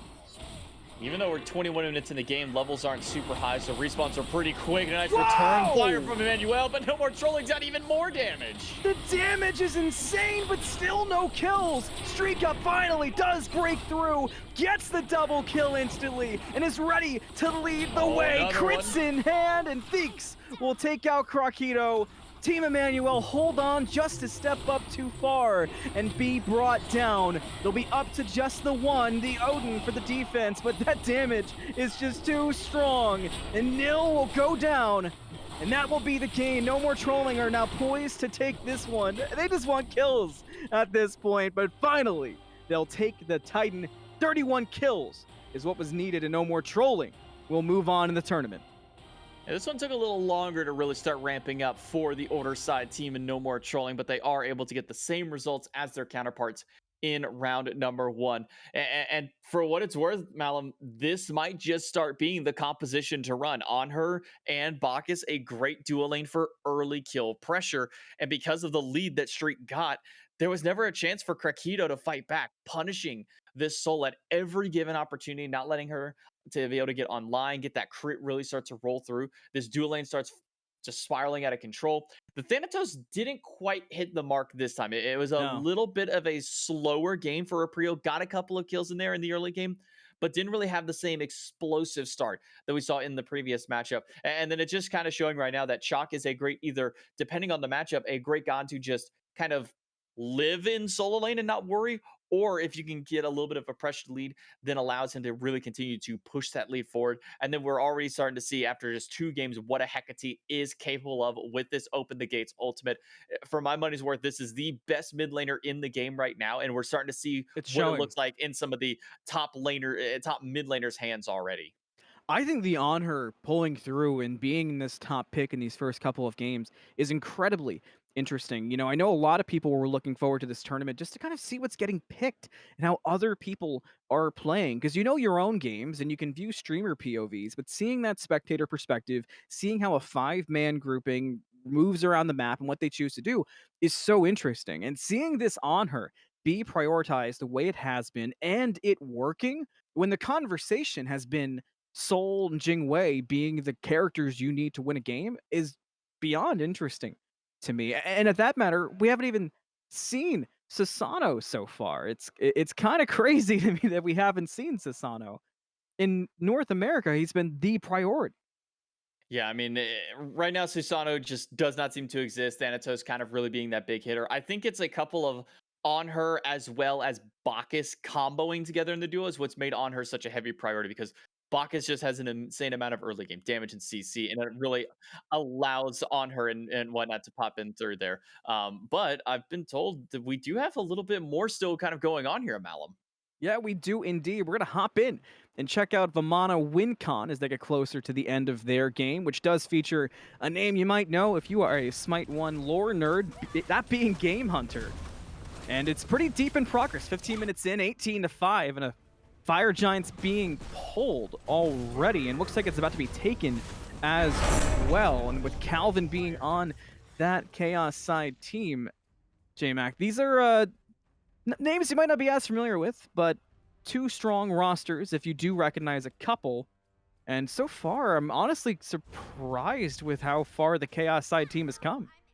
Yeah, Vamana WinCon on the order side team there versus Lakuke on the opposite end Lakuke. here. And as mentioned, it actually just stands for chicken. Their name is just the chicken, by the way, if you need to translate. I believe it's a French translation. So we got the French chickens coming out and honestly just kind of dominating this matchup right now. And if you look across the board where it is, some of that is coming from the Hades and the Fenrir as a combo there. 4-0 and 4, and Hades we haven't seen just yet today.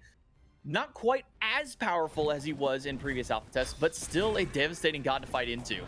There's the Ares Blink, the pull back, already erasing Kami on that Bacchus. There is a nice pursue the weak that was a response from Mordred, and it slowed down the siege there, but it's instantly right on back. That's 2 more dead, and it looks like those chickens are ready to absolutely take control of the barn at the Phoenix, just doing too much damage. There's only a Morrigan left to defend. Are they going to see this Morrigan defense pop in a 1v5 situation? This is a tough defense to ask for, and I'm not sure if they're going to be able to do so. It's going to be a tough one. The Morrigan is out. The damage is there. It's on a super healthy Chaos side. The knockup from the Bacchus. The Titan down to 1,000 and will go. So it was a close defense, but not close enough. And 22-5 is your final tally. And the Akuke team does move on. I probably butchered that, so my apologies. Yeah, apparently I was corrected and actually means cockroaches, so maybe Oh. my translation was wrong in there. Chickens Either way, were cool. It's they're okay. able to sneak their way. Whichever it may be, they find themselves the victory in a pretty quick fashion, too. I believe that's even faster than what we saw in Game 1 and Game 2 in just the previous matchup that we had seen there. And not even with that much more significant of a lead, you end out with just over 11,000 gold ahead. But if you look kind of across here, it's just gods that are really strong in the early game, which I may be surprised to see how far behind the dual lane had fallen on the side of Vamana WinCon. That Bacchus being 1-7, that was kind of the pivotal starting point for some of these other teams ahead of time. You get this on her, you get this Bacchus, you just run them together in the dual lane, and you should out damage anybody that you fight into. but it doesn't seem that they were able to get that ball rolling because we jumped in so late into the game. Maybe these early rotations from the Fenrir started causing some issues on there. Maybe they just weren't able to secure a couple of those kills they were looking for, or maybe even just playing a little bit more passively than you would expect for a dual lane like this. Let's take a look at the bracket and see where we're at so far in this EMEA side of the tournament. And I'm with you on the builds there as well. They've been progressively getting wackier and wackier as the days going on, but in a positive way. And I guess that's just Smite 2 for you. But looking at who's moving on, no more trolling. We'll meet up with New Gen, which is a team that I think is super interesting to keep our eyes on. It's got Ragna on it, Asti, Raze, and Seagull to name the names I recognize, and one name I'm not entirely sure how to pronounce. Looking at the side of No More Trolling, we followed them throughout the day already today. iRaffer, Streak Up, Theeks, April, and Ducky, and clearly a strong team, so New Gen are going to be in for a tough one. JMax, so far today, what's our biggest kind of takeaway? Is it just that team comp we've seen run back, the On Her Bacchus? For me, I think it's sort of my biggest takeaway is how surprisingly calm teams are playing the map. Less invades than I expected, less hyper aggression in the jungle, and more directly in lanes than I expected as well.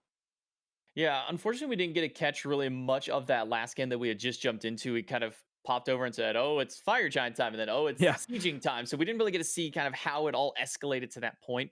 But invades, at least from my memories, are the way to go. If you're a support, you pick up that Sunder and you just either walk with their purple buff, their speed buff, whatever it may be. Just walk forward, grab whatever you're available to. But maybe we weren't able to get that, or maybe even saw a quick team response from that and punish those early invades to put them behind. Well, we've seen a lot and we've learned a lot, but there's still more to see and more to learn. So take a quick break, stretch a little bit, but don't go anywhere. We'll be right back here on Smite Game with more of the closed alpha tournament in Smite 2 Esports.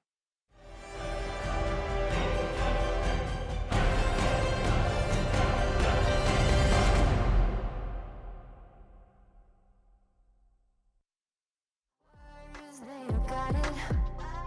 And 2 minutes later, we didn't know we had started a mind that could speak to another.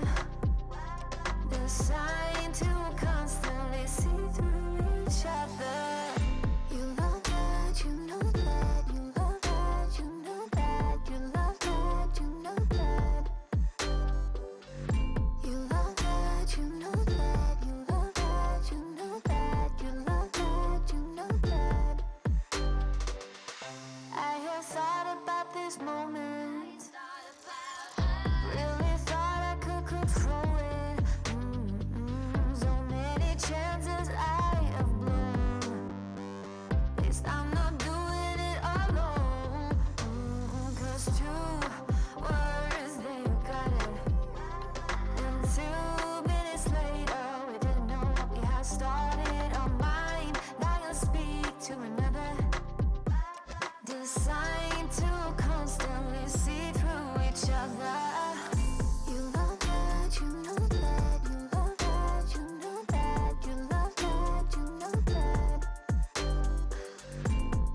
once I found you. Yeah, proof. Those who wait never lose. I've been hungry for affection, baby. Best believe that you got my attention, baby. Now I see you're there in my reflection. You're a part of me, the missing piece. Hide and seek till I found you. Oh, I found you. Oh, I found you. Yeah. Hide and seek till I found you. Oh, I found you. Oh, I found you.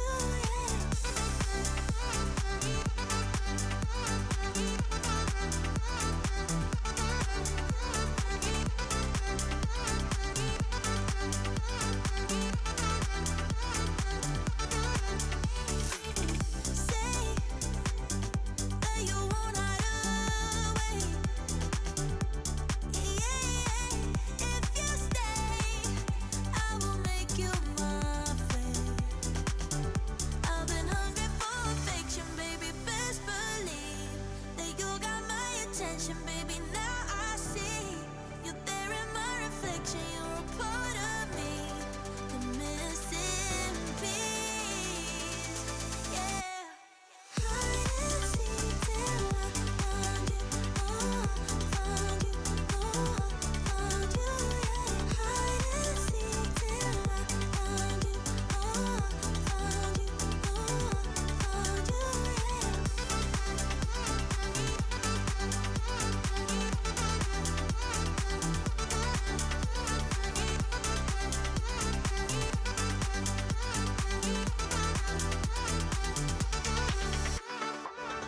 and seek till I found you, my love. You and me will be forever.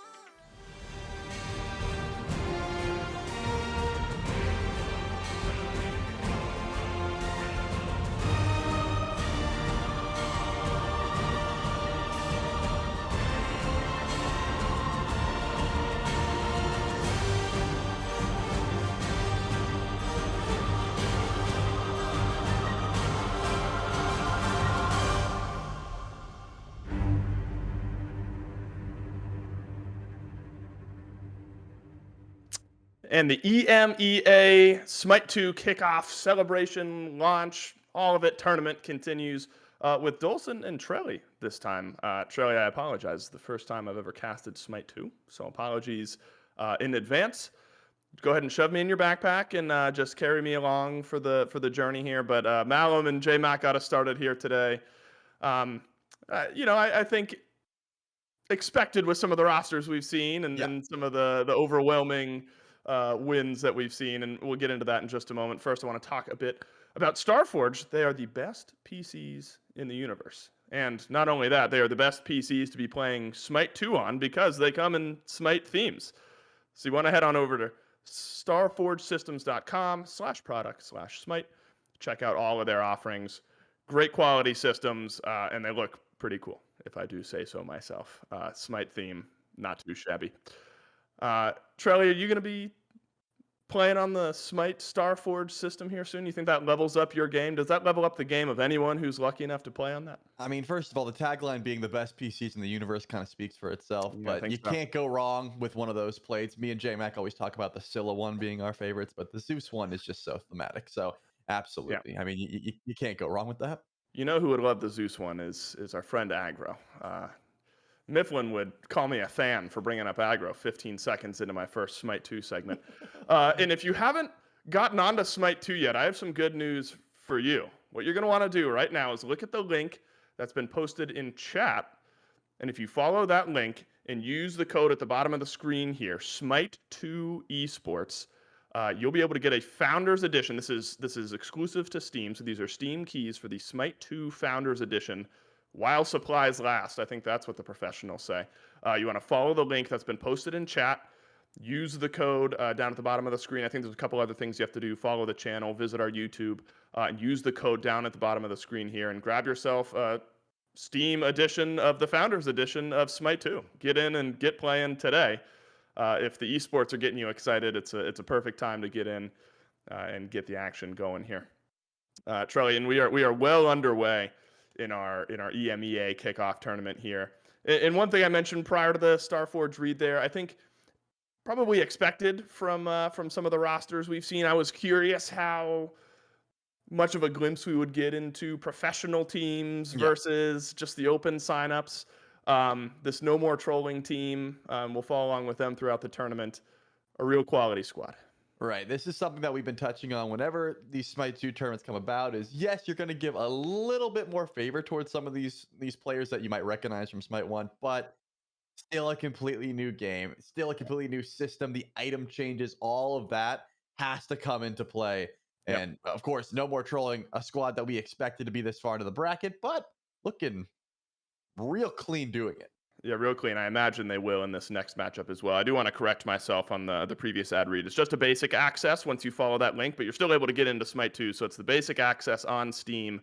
Follow the link in chat and use code SMITE2 Esports. But a look at our bracket. We've already filled out the semifinals. These are both also going to be best of one. So we got No More Trolling up against New Gen on one side and then Procket. What did we say? The cockroaches, I guess, but there's some maybe debate over the exact translation over there on the other side of the semifinal. Both best of ones to meet here in the grand finals. And I believe we're going to be picking things up, Trelly, with this No More Trolling roster up against New Gen. Streak Up, Raffer, Theeks, who most Smite fans would know as BMT, who is now rebranded as Theeks and refer to him as such moving forward. April, and then Ducky over in the solo lane. I think this is a roster that, even if they have not all teamed together in the past, they have not built up all of this esports exposure with one another in the past. They have simply played at the highest level for too long, and you got to favor them, I think, going in here into the semifinals and into picks and bans as well. And that's the thing. I think it's kind of poetic, the fact that New Gen has named themselves as such, because they're going up a bunch of old heads, right? They're That like, is true. We're trying to dethrone you. You think you're cool just because you're the new gen, or because you're these old heads, but we're the new generation. We're coming in to dethrone you in Smite 2. Maybe a storyline that we can follow. No More Trolling, starting us off with the Loki ban, and immediately followed up Bacchus from New Gen. Yeah, Trelly, if I've picked up on anything, it's that Bacchus is pretty good, and pairing Bacchus with On Her also pretty good. That's what I've learned here in the first couple matches of this kickoff tournament. Jingwei recently added. Is it worth the billing, though, Trelly, from what you've seen so far, or is maybe some of the wavering performances today not indicative of what this god is capable of in Smite 2? Yeah, as far as I'm concerned, the rank scene has shown us that Jingwei, Bacchus, Mordred, at the top echelon of these gods that you should be worrying about, just because Jingwei got a bit of change coming into Smite 2. She can now stockpile her charged up auto attack. So late game, if you're able to stack up a few of those, you just get essentially infinite crit chance, AoE auto attack. You can just pop everyone like gushers if you're able to get online. Issue is, do you get online, right? Do you get snowballed before you get to that point? It can be a little bit sketchy, so maybe that's what New Gen was hoping for. They dropped Ymir and Fenrir as a counter. Say, hey, you're going for this late game style. You have two hard carries. We're just going to get as much early pressure as possible, and Fenrir and Ymir can certainly bring that. Well, Trelly, and I'm going to put you, or you're going to put me in your backpack early on here. I asked for it, and you're going to get it. The Jingwei On Her, that would raise my eyebrows if I were watching a Smite 1 draft. Is it equally as interesting, though, here in Smite 2? I mean, I think that double carry is always going to be a viable strategy. Again, if you're able to get to late game, you're going to have tremendous amounts of DPS. With the strength and intelligence splits, with the physical magical splits, there is still ways that you can get, sort of counter built in the way of protections. But when you have something like the Hades, for example, if you have other ways to find that magical damage, not going to be the end of the world. I'm just looking at team fight presence, CC, and just damage in general. And with Athena, Shock in your front line, and then throw a Hades ult, throw a Pillar of Agony into the mix, you're going to have plenty of that CC. You're going to have plenty of that magical damage. You're not going to worry too much about the Jingwei and On Her not getting online, as long as you don't get snowballed, which, again, New Gen is drafting for that snowball. They want to win early and not let this get to 25, 30 plus minutes. That's what that tells me. I mean, you've got the Mori, you have Fenrir. You have a double Thanatos potentially. There's a lot that you can do with this composition to make sure these hunters, or these late game carries rather, don't get to that late game.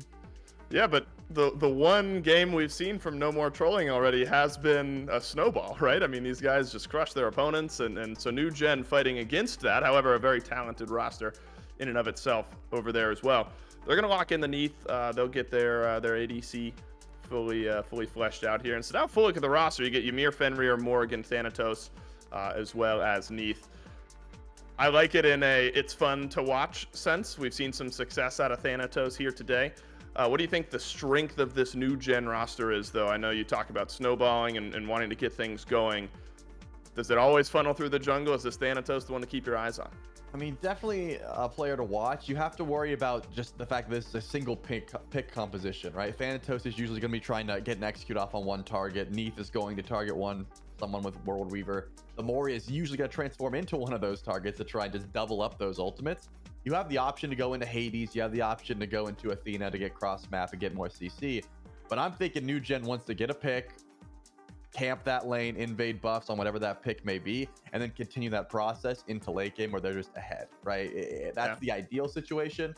Doesn't always work out that way because, again, a lot of people are foregoing beads. And when you see a composition with Athena and Hades, you're going to want that Purification Beads relic.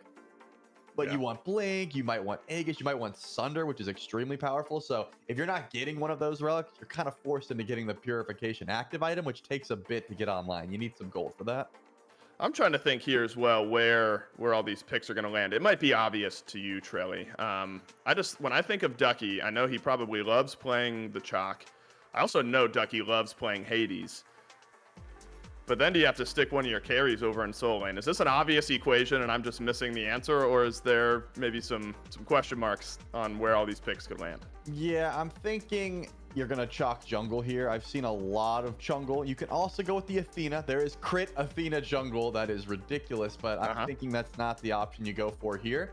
And then if you have the chalk jungle, you just throw Hades into the solo lane and you're kind of chilling in that regard.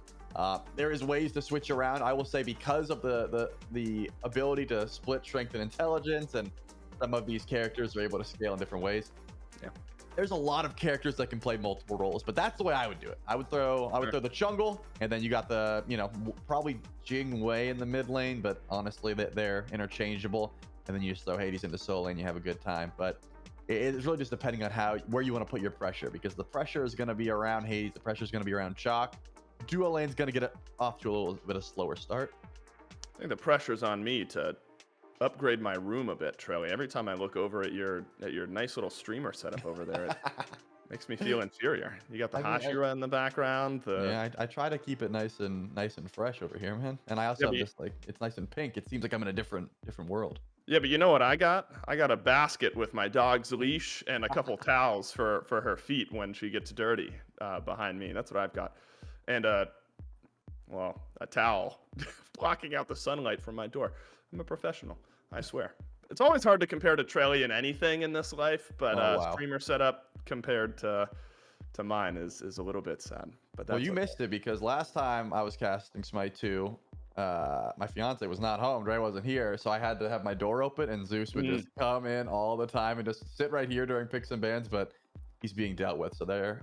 Yeah, but that's like real COVID throwback energy, though, right? When we had to broadcast from home during that time, and I mean, if viewers here remember when I first got Ramsey, she actually was compared to Fenrir a few times when she was a little puppy. She had those big, kind of tiny when you're a puppy, but little razor fangs, and when she would yawn, it would look like Fenrir Ragnaroking, and it would really freak me out. There's a really good picture of it somewhere. I'll have to dig it up. I'll see if I can usher her in here at some point, because for anyone who hasn't seen her in like 4 years, she's, not potato sized anymore. She's actually pretty large. We'll switch our conversation back to Smite 2 stuff here a little bit, Trelly. When you look at the 10 that are locked in, and we can sort of compartmentalize this to picks and bans when we actually see the characters. I won't open you up to every character that's been added to Smite 2 so far. Are there obvious differences for folks who are just now tuning in, watching Smite 2? Any of these characters, they mostly operate the same. but are there a few important tweaks that you want to note going into this game on any of the characters that we're going to be seeing that might surprise some folks who have been watching them in Smite 1 and are now getting their first look in Smite 2? Absolutely. I can break down every character if you would like. What a dream, like I said already, you know, if you're familiar with Smite 1, she clicks 2, she gets 3 enhanced auto attacks. Now she can click it, wait for the cooldown, you know, click it again. She can really stack those up. And that means late game, when you have extra crit chance, you're just going to be exploding people with those explosive auto attacks. Hades can cast his abilities during his ultimate. You might be thinking, you know, what does that entail? Oh, I'm going to use Pillar of Agony. I can use my 3 Devour Souls in the middle of it for extra burst damage, or I can dash, and now my ult is further away. It can move. You beads and use your leap to get out of trouble. I'm going to follow you. So that ult is going to be able to chase you down as well. And you know what? We'll highlight the other differences as they come up. That's right. And we'll see them in game. Let's kick things off with our first semifinal of the day. It's No More Trolling up against New Gen. I think did you call for the Hades solo? I think that was your ultimate choice there, Trelly. That was the choice that I was looking for. And Father Tom, who is Ducky, is going to be picking up the Hades over in the solo lane. I'll let you get back to it, though. Are there some other really high level or maybe more granular differences that you want to get to before we see them play out here on the battlefield? I mean, if we go ahead and look at Thanatos, you might be noticing that he's missing a mana bar. That doesn't really exist anymore. Thanatos just doesn't use mana. It's just HP. All of his abilities take HP now. So he doesn't really have to worry about, you know, ever building a mana potion or anything of that nature. You're just going to stack up health pots. But something you'll notice just in general is mana potions are kind of by the wayside. MP5 is a resource that a lot of people are able to get their hands on. So just health pots in general are going to be a lot more powerful. Besides that, of course, you do have to worry about Neith. She has a strength/intelligence split in her kit, but intelligence is the way to go more often than not. So abilities are going to be absolutely chunking. Pay attention to Ragna this game, because that is going to be a big deal. This invade coming through from Raffer, though, he does have the Sunder, which means he gets this buff for absolute free. You just have to give that one up. Yep. Dual lane of New Gen has to back away. Raffer, one of the all-time GOATs when it comes to support play. Obnoxious right off the rip.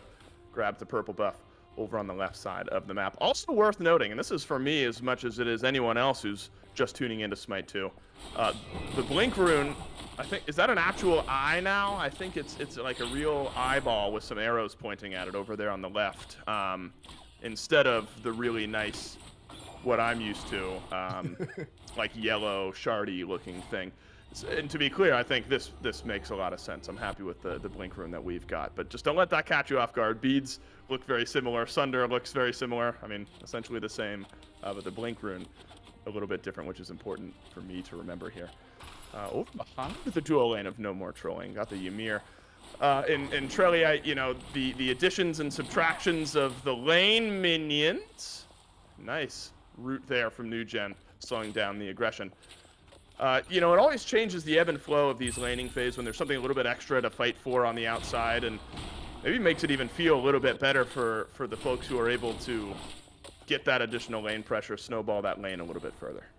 Yeah, and that's something you got to pay attention to is these teleporters as well. As you might have seen, Ashley's on the other side of the map, goes for an invade, grabs the blue buff, teleports back to duo lane.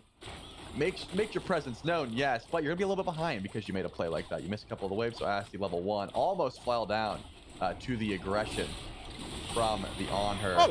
Oh my goodness, so much damage. And Endurance Thieves gotta back up there. Purification pull. Remember, that is a fat cooldown, 200 seconds. Well, that's available. Now a Priel being looked at. Should be just fine. That side's not hitting too hard this early game, but that just goes to show the amount of burst damage that can come through from a mid lane combo like this. Ragna, not gonna have the ultimates, you don't really have to worry about it, but once you get the marks from Renegade and then the death scythe from Raze, the combo is gonna be pretty lethal. Yeah, Charlie, and if I'm tapping into my Smite history, which is most of what I have going for me right now, Theeks on Jingwei, you know, is not something that's hyper familiar to me. I started this point for some reason thinking he was playing the Neith, which is not the case, and that is familiar to me. And so I'll spin this into a point that's positive for me. He should be familiar with this matchup because he knows how it works on the opposite side whenever he goes toe-to-toe with that Neith. But right now, he's been going toe-to-toe with the Thanatos and the Morrigan, essentially this entire laning phase, as Raze has just not left this mid lane and wanting to apply that pressure onto maybe one of the most talented players in this tournament. Yeah, you absolutely have to watch the, again, it's a combination that takes a bit to get online. The Jingwei is not going to be swinging right now, but overwhelmingly safe, even pulling the Purification just a bit ago. You don't really need your beads all the time with that airstrike. Being able to get you out of trouble should be no problem at all. Seagull is going to make sure that blue buff still does not go the way of Father Tom. It's tough, man. Once you get one buff invaded, you get into this habit of like you're a little bit late to the first spawn. Then you're like, oh, maybe I'll take red. Something else to note: if you are able to invade multiple buffs, you can wear multiple buffs. Rapper has speed around his waist, could take a purple, pick that one up as well. You can stack as many buffs as you want in Smite 2, and you can run around just being an absolute raid boss. 3-man gank, and I want to return to that point here in a second. See if finally no more trolling can get on the board. Been quiet off the rip here. This is the issue, despite a 3-man freeze with the Ymir. Asti's just going to get run down here. Little escapability, and finally, it's first blood. Goes to Chalk and no more trolling. Trelly, there was plenty of attention paid over to this side of the map, and Paydirt finally hit. Yep, took a bit, but after the second gank attempt, April finally strikes Paydirt, gets that first blood, and now we get to watch the Chungle up to a fantastic start. And this has been a pick. Back in the first Smite 2 tournament, it was very easy to just ban out Loki, Fenrir, and then Chalk be the only like viable jungler that everyone wanted to go to. Physically, we see the Morgan ult come through. Not going to get too much value, but remember, when the Morgan transforms into someone, you're able to use their relic, which means there was a chance Rennigan was able to blink in there despite picking up beads himself. Something to keep in mind whenever you transform into someone as the Morgan, you can use their relic of choice. Doesn't happen there, but either way, forces out the ultimate from Theeks, a little bit less safe for the time being. But either way, this Chalk was a very popular pick, especially with this start, the Teko Kagi item that just lets you spam your abilities, get some damage, get some movement speed, and sort of farm even more effectively. Something to keep your eye on. April has been able to play this map very well. Nice little wall. Blocks off streak, but he'll leap away to safety. And I want to return to a point we made earlier. Although a blink ult in from the Chalk jungle is going to initiate over in the mid lane. Rennigan safe for now. Theeks just does not have the range or the damage, but whoa, it's Raze on the counter gank. That was ill-founded. April from range knocks down the Thanatos. Like, I suppose I like the intention there from Raze, but that burst damage caught me off guard, and I'm sure it did for the new gen jungler. Where you going, Asti? Oh, the wall gets you out of trouble. The slows could be ridiculous when stacked on top of each other. But yeah, Dave, I tend to agree. I like the play. I like the call out. That hovering death, though, you got to watch out. Little bit of aggression over in duo lane. Can we find the closer? No. Needed one spear from Streak to get it done. But how about the last, like, 45 seconds we've seen from April? This Chalk jungle has suddenly come alive, made something happen over in mid, got the first blood over on the left side of the map, and now keeping it rolling. I mean, it's hit that one item, as you mentioned, and now off to a 2-0 start. Assists across the board, except for Ducky or Father Tom on the Hades. But no more trolling. Off to a good start. Only a couple hundred gold, though, and so new gen still well within reach here in this game, but you got to stop the bleeding because that's when things can really spiral out of control.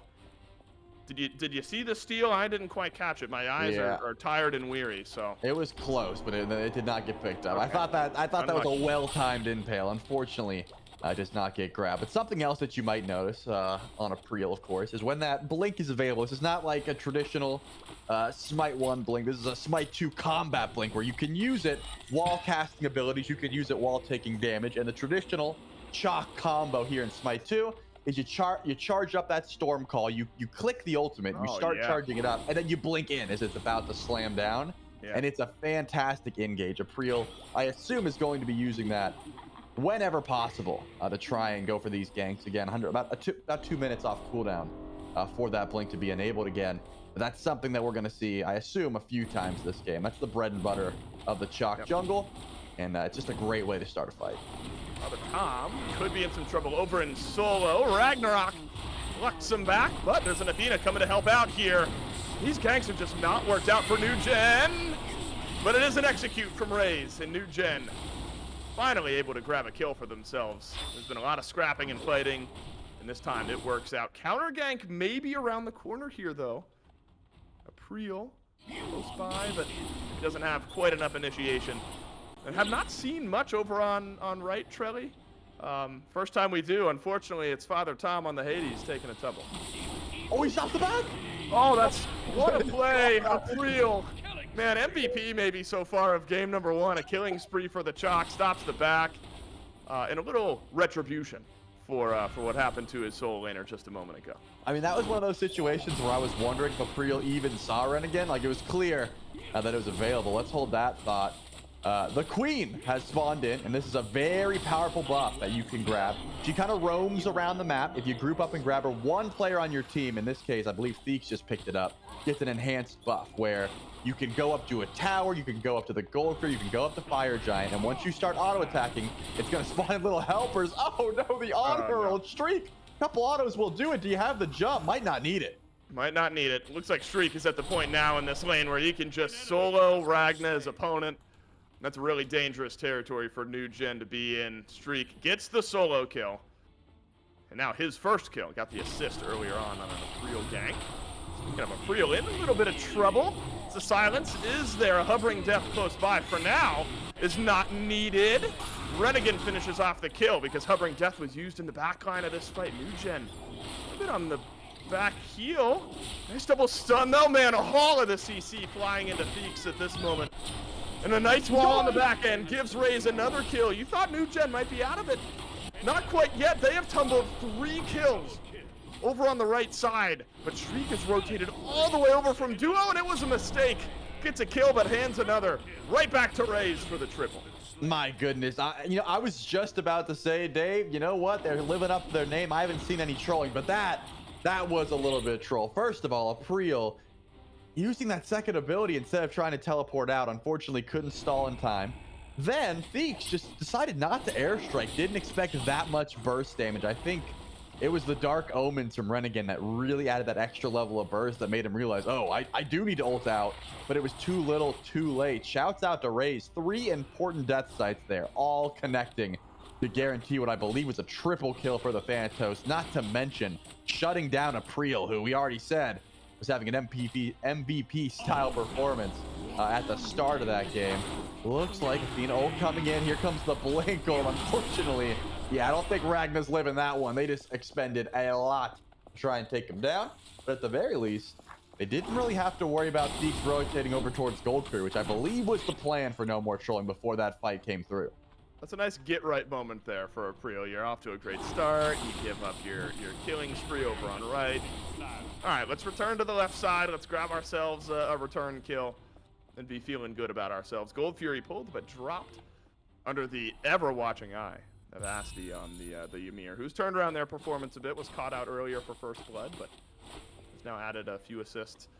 Troy, one of the overwhelming items that I see, and this is maybe no surprise, man, might not get a chance to talk about it, the Amanita charm. Question is, how early is too early for the mushroom, and how many mushrooms are too many mushrooms? It feels like Amanita charm is just it, and the more of them you have, the better. Yeah, again, the first tournament that we casted, I believe there was like 4 to a team.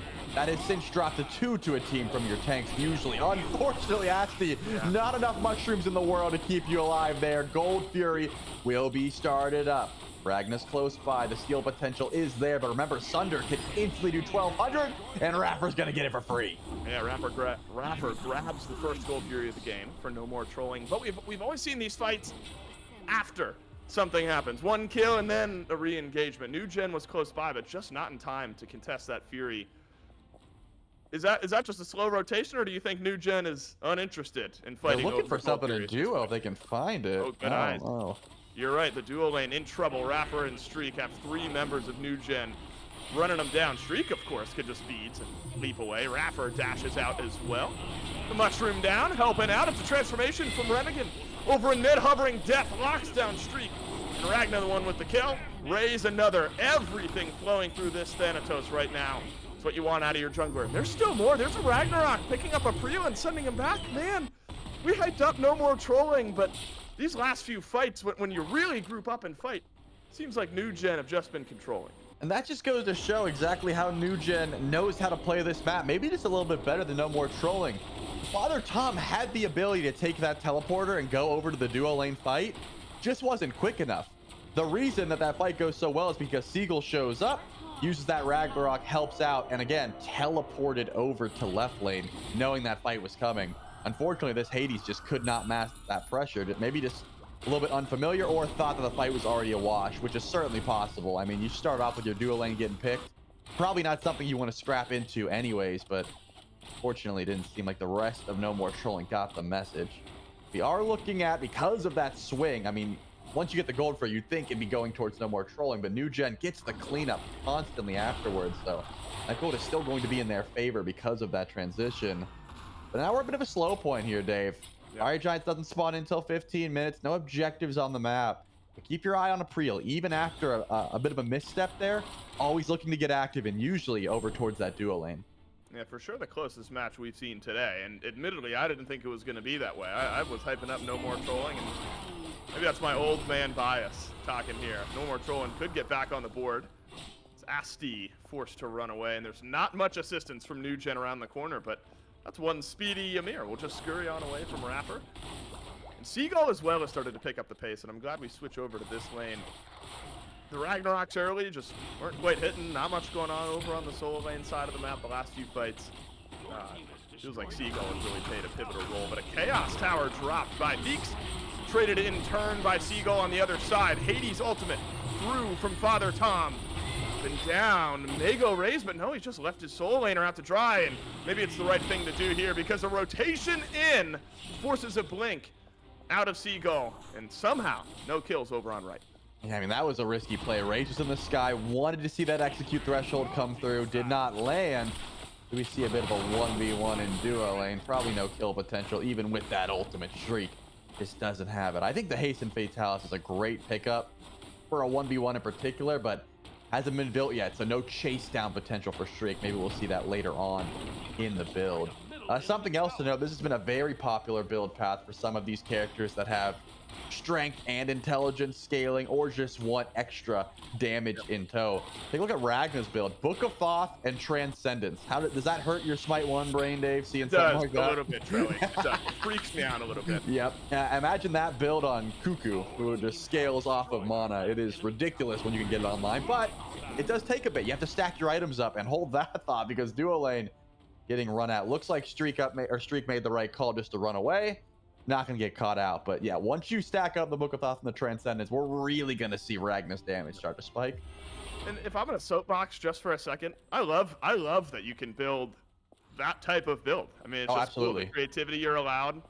It opens up a lot of new doors for a lot of these characters, and cool future for Smite 2 to be sure. Second Fury of the game, pulled by New Gen this time, wants to even the score, but it's a dash through from Father Tom in the backline of this fight, forces back New Gen. An airstrike away from Beaks sends things the other way, but Father Time has caught up with Father Tom on one side of the fight, and the same has happened to Seagull on the flip side. Soul Laners traded out, and 4 members of either squad just abandoned their initiators. Yeah, that's one of those times where you realize, hey, their solo lane going too deep, our solo lane's going too deep, let's just retreat, and both teams agree on that call for now. A lot of ultimates used. Take a look at the relics, which it takes a while for those to come back up, and already up Blake in. Remember, he already ulted out, but he's stepping forward. He's got the Athena ult. Needed to use the beads right off the rip here. Taunt through. This would be a big pickup. Raise on the dash. One more auto. Hit your auto. Steek's got it. One of the best auto hitters there is. And it's a shutdown at that. So now we've seen cases of both junglers, Trelly, on a killing spree and then shut down by an opposing player. And that evens things up almost exactly here at the 17-minute mark. Being spawned back in on the left side of the map. It seems like Aprio wants to go for the pull, but New Gen is aware of this. Asti's nearby, at least giving vision. Here comes Ragnar. Do they have any steal potential? Neith's got burst, but not going to be easy. And this might even be a bait. Remember, Aprio could always step forward and try and go for an ult. Yep, does not have that blink, though. Aprio doesn't. Queen. Looks like confirmed, but Phoenix, the fadeaway kill for No More Trolling. And then a Fury pulled immediately after. So interesting here. New Gen, they're not behind in this game, Trelly, but maybe just not confident in their grouping at the moment. And it'll be a Gold Fury, second of the game. It was pulled a moment ago by New Gen, but ultimately confirmed by No More Trolling. It's a nice objective to sort of steady the ship here, and what has been a few chaotic moments here in our best of one semifinal. And if you're new to our SMITE 2 broadcast, you might notice underneath the kill graphic or at the top of your screen, there's going to be a little checkbox, 3 for each team. That's actually going to show you which team confirmed the Gold Fury if you missed it. So 2 already for No More Trolling. Why is 3 significant? Because after 3 Gold Furies go down, the Ancient Fury starts spawning in, and that could be extremely important because that shuts down all structures on the enemy team if you're able to confirm the Ancient Fury. Think of it like just being able to step forward. Think of it like all these crits breaking true. No More Trolling, step forward. Yeah, Jingwei, as different as the character may be in SMITE 2, still, you know, slings some crits out. Seagull, though, wraps around, finds Rapper. Another chalk transformation. That's got Rapper in a real awkward spot. Seagull finishes off the kill. Watch out, there's a hovering death, and it's destined for Theeks. But Theeks is able to airstrike away. Ragnarok has brought a Priel right back into the front of this fight, but New Gen only able to pick up a kill onto Rapper, and it's both supports dropping. There may still be a bit more gas in the tank, though, as No More Trolling steps forward with their Hades ult. Yeah, trying to chase down. Can you catch the Phantos? One of the fastest guys in the game. No crits will rain. Looks like Raze is okay, unless a Priel has a blink. No way, right, Father Tom? He's got the sight too. This is gonna be a chase down. Oh, he got him. Surely he's got him. There he goes. Father Tom snags Raze. And I guess that ultimately tips the scales back towards No More Trolling. I am curious, Trelly, and I'm sorry if this sort of reveals my newness. Is there any significance to No More Trolling having 2 of the Gold Furies, or is that just a way of keeping track of how many? Like, do you get more damage on the final one as it? Yes, each Gold Fury scales in that way. But Fire Giant coming through. Remember, Thunder could confirm this. And Shriek able to confirm the FG for his team. New Gen was close by. Ragnar, in the meantime, split pushing. So this is just an opportunity for map control for New Gen. So Fire Giant +1. Ray's still back and respawning, so it was a great call and a bad timing question on my part. But there is a bit of a trade back here, Trelly. At least a tier 1 over on left, a tier 2 in mid, and then Theeks flew in. tier 2 over on the left side of the map. Theeks, though, wants to pay back for his tower 2 levels ahead of his counterpart over on the left side. So Fire Giant and a kill obviously is always going to feel great for No More Trolling, but some win conditions opened up for New Gen should a fight go their way later on. How do you like the new Fire Giant effect on the little bars at the bottom? Isn't that a little spooky? It is a little spooky. It used to be just like a little fire ember, and now it's a little spooky face. Yeah, it is a little spooky guy, but oh man, this time of year, Trelly, it fits right in. Halloween right. Time, casting a Fire Giant, little spooky dude, and right around the corner. Yeah. And you also get to see, if you're confused about who got Fire Giant, if you don't want to look at that emblem, you can also see the character's skins. They have a little bit of a fire effect on them. As we see an ultimate from Father Tom. Does he dash in? No. Just gonna try and pull some escapes. And as you said, even the gold after that tier 2 drop, one Amanita Charm drop, Dentist for some sustain. Question is, do you go in for the left bird, or do you back up and grab a tier 2? I'm thinking the lead is not so astronomical that you don't really want to dive bird just yet. I'm thinking backing up, pushing the wave seems a little bit smarter, and that is going to be the call. Keep your eye on this Jingwei, though. Already has the Deathbringer, plenty of crit chance. With those enhanced auto attacks, you're gonna be seeing the 500, the 600 crits coming through at this point, especially with that Fire Giant buff. Well, this is what you talked about in Picks Advance. Eventually, Jingwei is just going to get to this point, and unfortunately for New Gen, Jingwei is at this point. And it has been a really close game. Gold actually would still indicate that we're not that far out of control here, but map state's suddenly starting to feel a little bit different. Real wide rotation here to the right side of the map for New Gen. As a Fury pulled for No More Trolling. This will be their 3rd. I guess at this point in the game, this is the best you can do if you're New Gen. Try to knock down some of the objectives that are not currently being contested. How's that base defense, though, look here, Trelly, for New Gen? It seems like we're just around the corner from what could be the big team fight in the base of the Chaos side. And see, personally, this is where I find this composition falls off. Because it's just so pick-based, right? You're not going to be able to get an impactful World Weaver off when you're trying to defend Phoenix. You're just going to sit there charging your ult. And if you're doing that, you're not helping the team, right? You're only able to find that key ultimate on one person. interestingly enough, though, goes for the World Stone. This is an item that I have not seen picked up yet.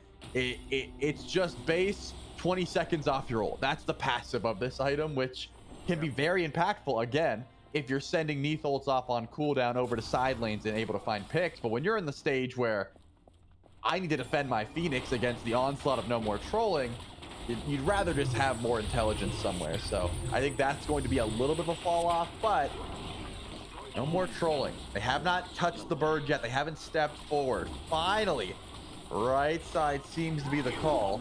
Will they feel confident going forward? Seems like yes. They might need a big special Ymir wall at this point, but I'm not sure exactly who you lock down. A lot of escapability for this No More Trolling squad. It'll be a full-on Phoenix siege at this point. Fire Giant buff will fall off here in just a little bit. So it might be that setup FG that we're looking at here for No More Trolling. Lay the groundwork for what could be a game-winning Fire Giant here in just a few moments. Talk to me about power scaling a bit, though, Trelly, on the sort of final boss Fury that we'll see here in a little bit, and the Fire Giant. Is there ever a question of which one you can test? Is it always FG? Is it if they're both on the map at the same time? Is the question clear? How do you make that type of decision? I think that this is not one of those situations where you ever want to give up Ancient Fury just because you open yourself up to a backdoor. If you're the winning team and you're saying, oh, EFG's coming up, that's more important. You're right, but if there's no Phoenix fighting back, you're opening yourself up to, you know, like someone rolling up while you're pushing right lane, or maybe you lose a fight and someone just goes to backdoor you, those sort of things. So usually what we see is let's do Ancient Fury, let's do Fire Giant, or let's ward Ancient Fury, go do EFG, and then come back and do Ancient Fury. But you certainly don't want to give it up for free, just because having all enemy structures turned off is so impactful. It's such a easy siege tool to make. Pay attention to Seagull, though, teleporting to the other side of the map. Beaks is not even at this Fire Giant. It could be a 5v4 if Seagull gets here quick. Can New Gen collapse on the FG in time? Maybe the final chance here, but No More Trolling. A bit cautious. Pick up the FG, drop it right back down, realizing there's still power on the New Gen side of the map. They got 2 Amanita charms, count them 2, and 2 mushrooms is more than 1. And that might just be enough to win this game here, Trelly. No more It certainly could be. I think the real situation there was Theeks was just not available. He stopped the split push over on left. It's the mushroom thing. It's the mushroom thing. Okay, you know what? You're probably right. That's on me. But you gotta look at where your carries are. And unfortunately, Theeks, other side of the map. With that though, all right, steamrolled you there, buddy. That's on me. No, that's okay. It's all right. New Gen is still able to defend. That was the wraparound point there. They are not so far behind that they can't step forward. They are rolling up to Fire Giant saying, hey, you're gonna pull this, we'll be here. But as that point you brought up earlier, Ancient Fury touches down any second now. Yep. And it could be where the teams want to try and contest. Yeah, a moment ago that wasn't a question. Now it is. Dash forward from Raffer, though. We've seen the dash taunt Athena play from Raffer many times in his career, and it starts off this fight. Somehow no one's died. It's a ball of chaos in the middle of the map right now. But it's Seagull and Asti left running. The frontliners of New Gen take a tumble. And how about that initiation for No More Trolling? And that might just be the door opening for this Fire Giant. The New Gen rotating slightly over to the left side of the map to see what kind of ward they can grab, vision they can grab. Actually, it's a pull here as well. How fast can No More Trolling get from one side of the map to the other? Probably not fast enough. It seems that they just want to push down right lane. At this point, though, Dave, with 2 picks, I don't think the Ancient Fury is going to be that big of a deal. That's not something. Unless New Gen get the stop of a lifetime and are able to just run it down mid, you're not going to be too worried about it. No More Trolling should feel confident with at least Seagull being gone for 20 more seconds. Asti will be able to make his presence known on the right side quickly, but with Renegade gone, this Phoenix should drop before any contention comes through. Should be plenty of tower shred here for No More Trolling. That's probably on me. I really built up the Ancient Fury in my head. I was really excited for a big impact, and then no, you got kills and you got a Fire Giant. Might as well grab yourself the right side Phoenix as well, and that's exactly what No More Trolling will do. And they do it right off the bat. Love that start for No More Trolling. They get the FG immediately into a Phoenix. You got the full amount of time to operate these builds around the corner. Got a couple blinks online ready to go. Got your beads ready to go. Well, it's just that Sunder for Raffer that's down, but real pivotal playmaking type actives, Trelly. They're there for no more trolling and essentially have a free strength, full strength fight here. You gotta watch out for Seagull. Gotta watch out for this Fenrir around the back line. Has jumped on one, got the beads off of a Preel, or maybe it was the blink from a Preel that started off this fight. Beads, there it is, from Feeks, but it's a killing spree from the On-Her, and it's a Phoenix down in mid. No more trolling. They look a bit shaky, but they're able to grab 2.9 kills here in the mid lane, and yet another Phoenix. Wow, that was a 900 crit from Theeks. What is the play? Any more mushrooms? It seems like send Father Tom back. Let him heal up. Last Phoenix to go is going to be the call here. New Gen is going to have to deal without their tanks for a bit, but don't worry. Seagull is still here. Already sieging forward, though. Seagull's not here for long.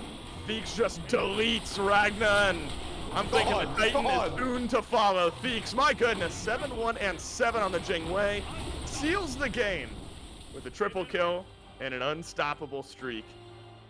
I'll admit, my slight historic bias towards no more trolling wavered a bit there in the mid game, and New Gen really impressed me with their fight back in. But ultimately, that grouping and that team fight, Trelly, down the stretch here in our semifinal. By the way, this sends no more trolling on to the grand final, which will be a best of 3. We'll see who their opponent is here in just a moment. Ultimately, a bit more cohesion in those team fights, and Feeks on those crits was just swinging by the end of this game. Yeah, I mean, that was the thing. We knew that was going to be a problem, something that they had to watch out for. New Gen knew this Jingwei would eventually get online, so they did a decent job at trying to waver that and just trying to slow down the ever-present threat that Feeks was going to be. But I think the combination of just upgrading your starter, getting Hasten, and then Deathbringer and hitting like level 20, that's when you just get no one being able to step up the Jingwei. Just so much safety and terrible to try and fight into. Agreed. Well, I mentioned that no more trolling grabbed themselves a win here. They move on to the grand finals on the other side of the bracket, which we'll take a look at now. Looks like Procket was able to move into the grand finals as well. So that must have been a quick game. Yeah. We were waiting on that quarterfinal to finish to fill out the other semifinal. So Procket able to grab the win there. And that roster is Spudio, Kha'Zix, Angry, Adapting, and Duduin. So they'll face off against no more trolling here in the grand finals, Trelly. I want to find out where was the Nika team? That was team partially French. They lost. Okay, so they lost to Procket. That's a tough pull there in the quarterfinals. That very well could have been a semifinal or a grand final matchup. I was wondering if that partially French team was going to make their way all the way to the finals. But I think if you looked at the rosters going into today, we saw a lot of new talent that I'm excited to see unfold in some of our open tournaments. We'll see if some of these teams reform, line up, try to qualify to Vegas. But unfortunately for New Gen, it's the old Gen that's winning the day here today, and some classic SPL pros making their way into the finals. Yeah, but man, that Procket team is not going to be easy to stand up to at all. I think we have a heck of a finals coming up, because being able to make it this far, as you said, being able to take on partially French as well, which is a stacker of a squad, just goes to show exactly what kind of competition we've got ahead of us in just a bit. Excited to get into it, Troy. The grand finals of our kickoff SMITE 2 tournament here in EMEA, just around the corner. Quick break, and we'll be right back.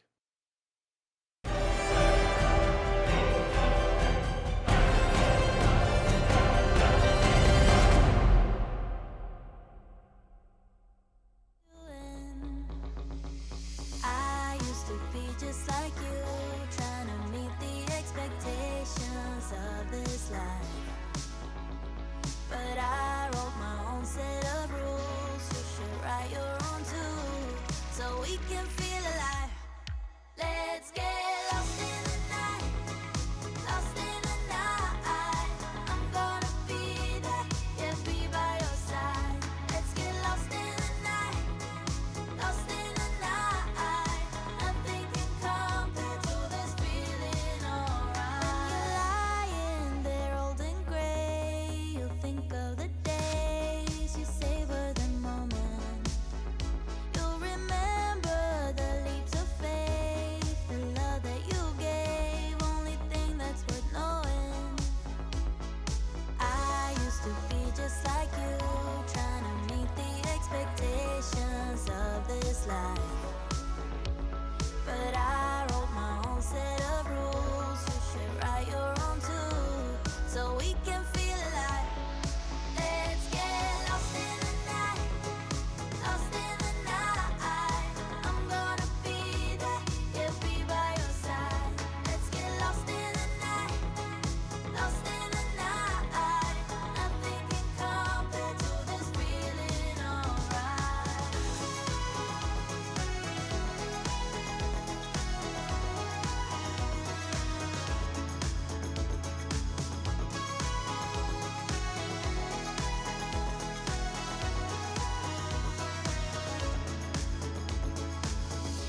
There's coldness there, there's karma.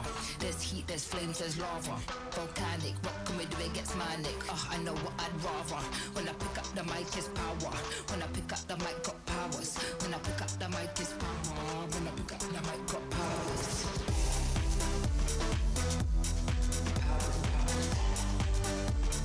Pick up the mic, got powers.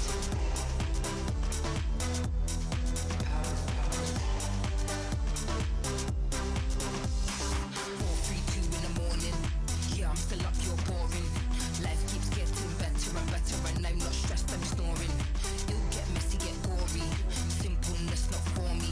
I don't care about football, care about this, that, care if you're acting 40. Like quick call back, can't ignore me. They don't even know my story.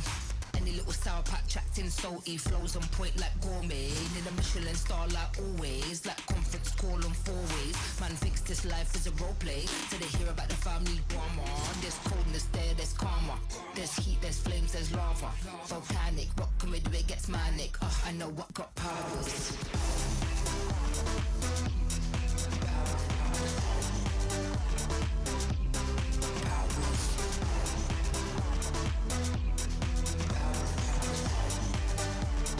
Pick up the mic, got powers. Powers. Powers. Pick up the mic, got powers. Powers.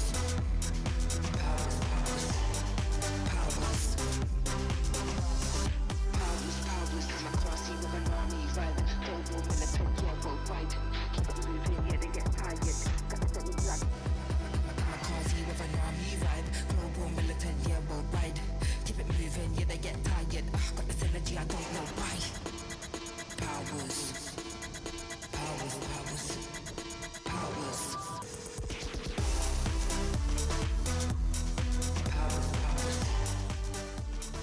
Pick up the mic, got powers.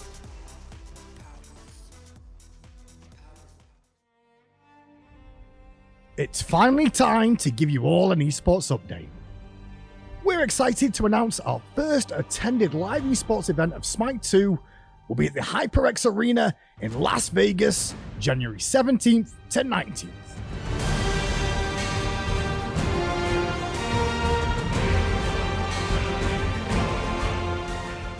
Qualifications for the event will begin during the fall of 2024, so start forming your teams and preparing for the competition.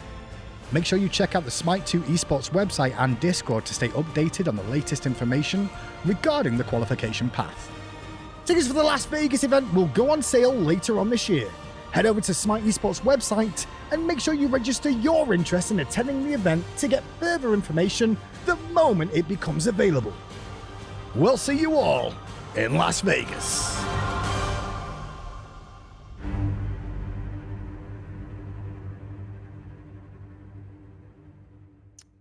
January 17th is the day you want to remember for that Vegas kickoff LAN for SMITE 2. But September 13th is the day that you want to keep in mind for tickets for that tournament. We're going to be at the HyperX Arena in Las Vegas for the SMITE 2 Founders Series. My goodness, I cannot wait. In 2 weeks from yesterday, so that is 13 days from today, tickets will go on sale for that event. SmiteEsports.com/Vegas. We'll have all the information you need. SMITE is better with esports. SMITE 2 Esports kicking off is a great thing, and sort of capping off that Founder Series with a LAN out in Vegas. Incredible.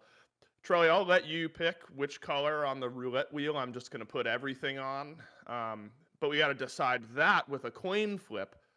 And so we're just going to layer the odds against me on that one. What I really hope is that they just put your picture on the sphere as we're flying in. You think so? You think you think we have the technology to just put me on the Vegas sphere? Yeah, I could pull a few strings and get Trelly really. I mean, that's the case. You don't know how on brand it is for me though to just say, you know what, let's put a bunch of money on roulette. So I'll do the same thing. But you gotta be excited. I mean, if you guys haven't seen the Hindu Man's 11 video, which is on the SMITE Pro YouTube channel, we made a whole trailer for it, and it's an absolute banger. You should check it out. But we're all incredibly excited, as we are incredibly excited for the grand finals of this tournament. It's been a journey getting here for sure.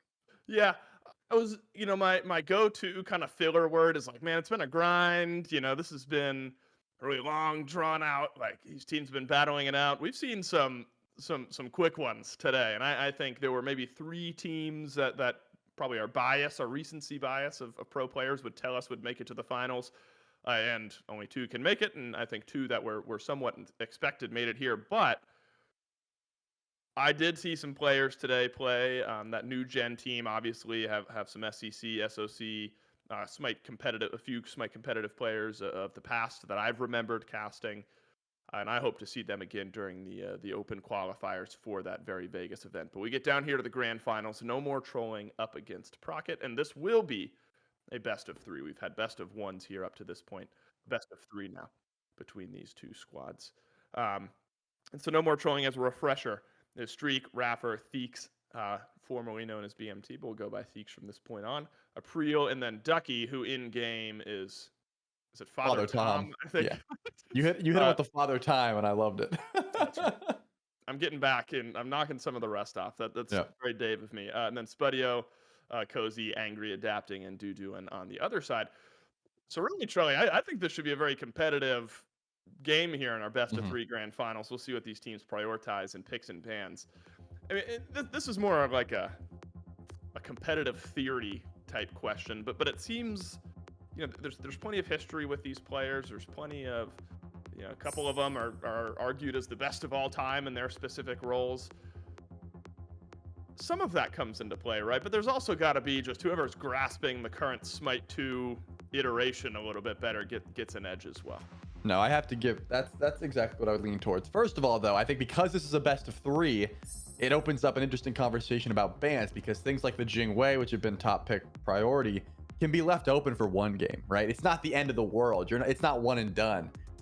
Procket, for example, they can leave open the Jingwei see if no more trolling want to take it, which they certainly might, and ban the Ymir just to try things out. You don't have to bet your tournament life on one bad ban, one bad P and B phase. So we'll get to see a little bit more there, but it's just going to be passed up, Dave. They don't care about the Jingwei. They just want to grab the Loki instead. Notably, Fenrir jungle still extremely prominent. The Thanatos jungle still extremely prominent. So it's not as if taking away the Loki and the Chalk is going to be the end of the world here for Procket. But I wonder if they're just going to snipe up that Jingwei immediately. You'd think that'd be at least on their minds. But maybe it's the fact that Jingwei takes a bit to get online. They're holding back. And I forgot about the Bacchus. My goodness, that is another god that has been at the top of everyone's tier list. Yeah, I was going to say, I've been made to believe that Bacchus is it. And Bacchus is one of the best win conditions you can get. Passed up in the ban phase and a first pick pass up for no more trolling. They'll grab the Loki. Answered by a Bacchus and a Neith. Trelly, we talked a lot about how Neith scales really well off both strength and intelligence. Now, I would like to mention that you also scale off of both strength and intelligence. You have both of those stats maxed out. I only scale off, I also scale off both of those things, but I only have stats in one of those 2 categories, and I'll let you decide which one that is. Jingwei and on her with the Loki on the flip side. How about that top 3 here for no more trolling? That's a scary top 3, man. The Loki is one of my favorite junglers at the moment, just because, we're talking about things that have changed from SMITE 1 to SMITE 2. If you get a kill with Loki, you're reset on the invis, so you can go in, get a kill, invis again, go in, get a kill, and sort of stack that together. Pair that with Jingwei, pair that with On Her, who is going to have a fantastic time early. Scary stuff. But on the other side of Procket, that Hades is still not going to be slept on, and the Susano, which is a jungler that I failed to mention because I'm a fool, still fantastic grab. It's not as if Susano's at the bottom of the tier list either. Great time early game. Once you get 1 to 2 items online, really get hold of zone. So scary stuff from Procket as well. This is not a one-sided draft by any means. Yep. I was trying to remember, because no more trolling's fresh off of a comp that was similar to this, but didn't have the Loki. Chalk was banned out, had the Hades. So we get a little bit different, both in bans and with the first and final picks there. So Odin will round out the draft for no more trolling. Susano and Soul for Procket, as Hades fills out the middle slot on their side. And Susano was mentioned, I think it was earlier when maybe when Malum and JMac were casting. Susano heavily prioritized over in North America, hasn't quite been seen as much in the games that we watched here today in EMEA. and falls somewhat low in the draft here for Team Procket. Is Susano being looked over, properly rated, overrated? What's your take on the god at the moment? For me, the Susano falls a little bit lower just because you don't want to get beads. You never want to get beads on Susano. You want to have that blink, but just doesn't have that access to CC immunity like a Loki or a Fenrir or a Thanatos does. So still totally fine. Combat blink is going to get you in and out of trouble, no problem. But it's easier to say, hey, I'm going to land CC on this guy. We're going to blow him up and then move forward. So maybe that's the reason fell a little bit lower in the tier list, a little bit lower in the picks and bans, but still a fantastic grab nonetheless. Has plenty of damage, has plenty of AoE, but something that No More Trolling had last time that they don't have this time is that magical damage in the Hades, right? Because that Hades was taken away, now you're just looking towards Odin. Like, you have the cage, yes. Not too many people on Procket care about the cage, number one. They all have ways to get out of it in one way or another. And number two, Odin's not bringing that same level of clear, especially up against Hades, it seems. You're going to get silenced out of your 3 pretty consistently. You're going to be losing lane. I don't know how much I love that matchup. That solo lane seems like a rough time. Yeah, and I think gone is that, like, inherent, these guys are all ex-pros and maybe just mechanically better at the game advantage that we've seen in some of the other rounds. As we mentioned, going into this grand finals, both of these two teams have that competitive experience. Both of these two teams are incredibly talented. And you properly mentioned, I think, that we're now seeing who grasps Smite 2 a little bit better in its current iteration, rather than I'm just, mechanically and team fight just a little bit stronger. So I'm really excited for this one to break out. I'm sad, I casted my grand finals with Mifflin. You casted your grand finals with Gormizer this past year. I'm excited we finally get our grand finals together here in the EMEA kickoff tournament for Smite 2. Let's go into game number 1 and see who's able to start us off. Remember, this one a best of 3 between No More Trolling and Procket. So not one and done as the previous rounds have been. We'll get to see things unfold a little bit further. Quad Blink plus a Sunder for Procket. A little bit different on the relic choice for No More Trolling. Am I reading into that too much, Trelly, or is it truly intriguing? No, that is truly intriguing. Okay, you absolutely have to have a Sunder as a support right now. If you're not getting Sunder, you are risking Raffer or Kha'Zix just walking up to your buff at level 1 and saying, this is mine now, right? So the support is always going to be grabbing Sunder, or you are just foregoing duo lane pressure. But the support doesn't necessarily have to start in duo lane. That's what we've seen. Where are they at currently? They're around mid. It seems like Raffer does want to invade that purple. That's what he did last game. He's going to have no contention doing that this game. But 4 Blinks is interesting, man. I mean, Blink on Neith makes a lot of sense. You already have Moon, but the Blink Soul, that is something, right? I think it's just to get away from the Odin. You don't really have to use your the Zap Raid to get out of the cage. But Raffer just running in a circle until he's able to Sunder either the speed or this purple. I wonder which one he prefers. It seems like the purple. Raffer will step on into the purple buff. Spudio will just take the damage trade to get streak up. Looks like both supports are just going to do the same thing. So it's interesting, Trelly. I mean, I started casting Smite just after, like, the heavy invade meta. I guess that would have been, what, season 6 was when SK won Worlds. And so I joined the Smite casting community just after that. So I was a little bit late to the invade meta. Doesn't seem quite that heavy where the support is just following around the opposing jungler the entire time, but leaping into lane to giving first blood over. Well, the early Aegis pays off for streak up. No way. Surely was a first blood there, but relic choice paying off.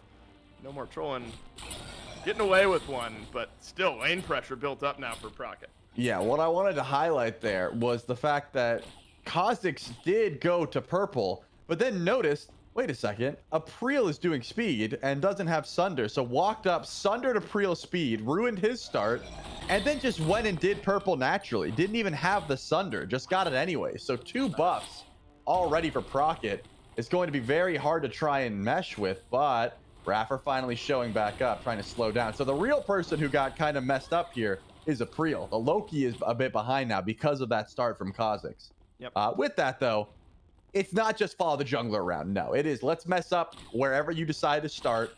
And if you're a jungler and you see someone with Sunder at your buff, your best call is to run to the opposite side of the map and just do a different buff. That's usually the play. All right, never going to out-confirm that. Another Aegis used here. Take damage. One more auto. Nope, don't have it. Procket come up just short. And you're gonna blink. 95% of 2 first bloods here, but just cannot get over the finish line. It's both of the ADCs. Both started with Aegis, and both had to use their Aegis almost immediately. That opens up the doors to this Bacchus to continue to be a thorn in the side of April. As that pressure builds up, the Bacchus can roam around a bit. And this is really what I think we expected, Troy, when we saw the Bacchus picked, right? I mean, we didn't see it banned, and we're like, oh, wow, this character's pretty good, and it's what you need to see from Kha'Zix. And something that I want everyone at home to try and pay attention to is exactly how much damage Kha'Zix is doing, right? In Smite 1, when Bacchus chugged, you have the ability to chug for free, not actually have to put a point into the ability, but in Smite 2, you're usually putting a point into chug at around level 6 because you get an enhanced auto attack that is scales based on your protections. Which pretty much means you build as tanky as possible, you chug, and then you just auto attack, and you absolutely own carry. So pay attention to Kha'Zix's damage. Looks like not going to be too much going forward, but Bacchus gets to the point where he can 100-0 you. Full tank at a certain point in this game, and that's what Kha'Zix is going for. Sports, happy to see it. I love a good Bacchus game, and happy to see him back into a really contentious point here. Solo laners will trade out ultimates. Junglers have not paid any mind to that side of the map, not just yet. Both feel like they've just been trying to catch up. Namely, April for No More Trolling, just trying to catch up after Kha'Zix has been invading buff after buff. Looks like No More Trolling will try to do the same. World Weaver connects onto Raffer. So a stun onto the Athena, but there's jungle assistance over in the dual lane. Man, April getting checked out as well. This is a 3v2. What's happening? Theeks has died over in mid lane, and wow, it could have gotten worse over in duo. Raffer able to scurry away, but No More Trolling will answer back with an up down onto adapting, and that's Father Tom getting on the board, but it's first blood for the Susana. Yeah, because of how badly the duo. Wait, hold that thought now. What's going on? Hey, what if I have the kill on the spot? Why are you stepping forward, man? Kha'Zix might be in some trouble, or might be dishing damage. We'll have to see. Only level 4 would have needed the ult to try and find that kill. What a pillar as well. Now Kha'Zix in trouble.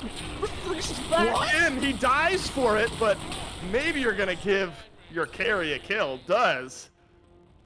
I mean, that is ultimate support play, right? I mean, if you're a support and you're making your highlight reel, yeah, you want to put in the initiation, the engage, the 5-man ults. That's like down and dirty support. I'm going back in, I'm dying, but I'm getting my carry a kill. Yeah, I'm wondering if Raffer even had to make that play. I'm guessing it wasn't even, like Kha'Zix had a way out if the taunt didn't come through. So you know what? I respect it. That is the support mindset of, hey, I'll get the assist. Who cares if the support gets a kill and we get the kill to the carry?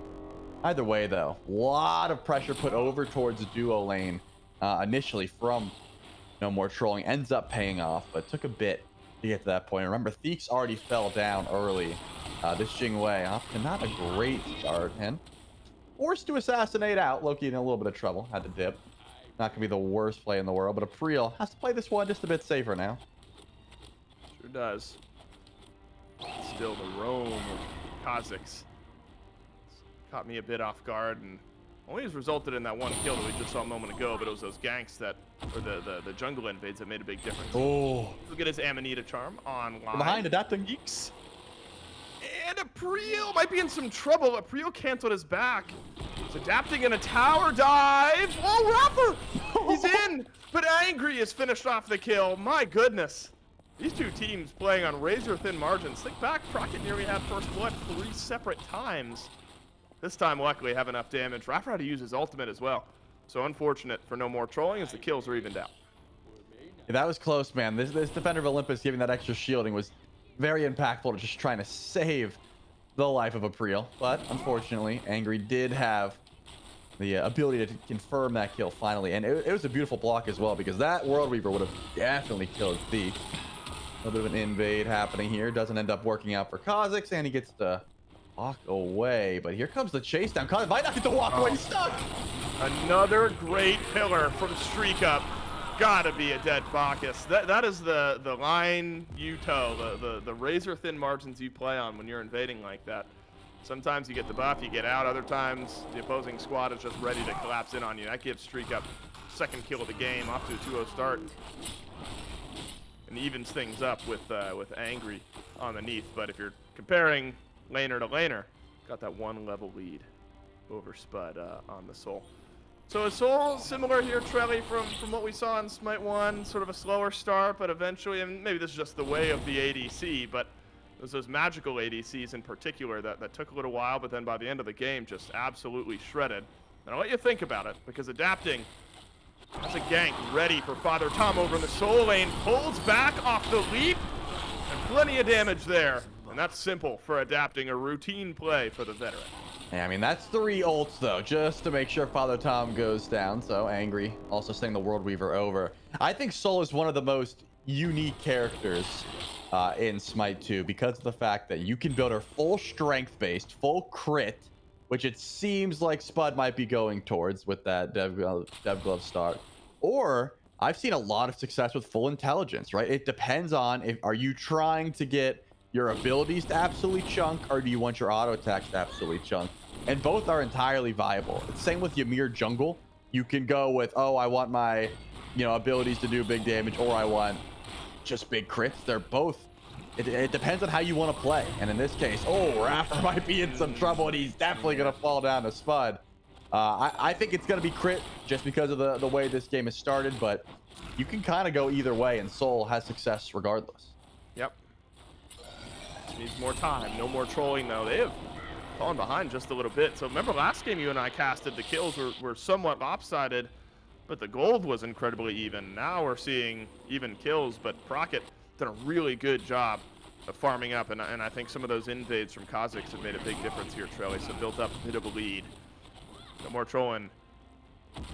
Well, they got sort of a death caravan headed over towards the left side of the map. Everybody but Dudu and the Hades on right has moved over here towards the left side of the map. Adapting, looking for a play. Follows up the World Weaver. A Prio 2 levels down to the Susano. Chooses not to fight, and I think it's a smart choice.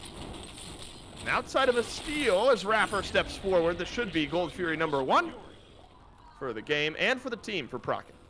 Yeah, at the moment, April's having a rough time trying to keep up with adapting, just because everyone on the side of Procket is trying to help facilitate adapting, specifically Angry. Anytime we see the Susano going for a gank, Spud looks like goes immune, but tries to stay and fight anyway. Shriek should definitely have a kill here. Blinks away from the last shot of Desert Fury. Wow, that's the benefit, Dave. That's why you don't pick up Beads if you can grab Blink. No way Beads is saving you there. Maybe Aegis, but regardless, plenty of support around the Susano. Oh, wow, just gets him out of range at the last second. Kha'Zix in some trouble, has belly flop, so he'll be a-okay. Like the re-pressure here we're seeing from No More Trolling. But again, the worst types of games for me are when I'm just slowly, passively bleeding out this gold. It feels like I'm trying to make plays, but just cannot keep up.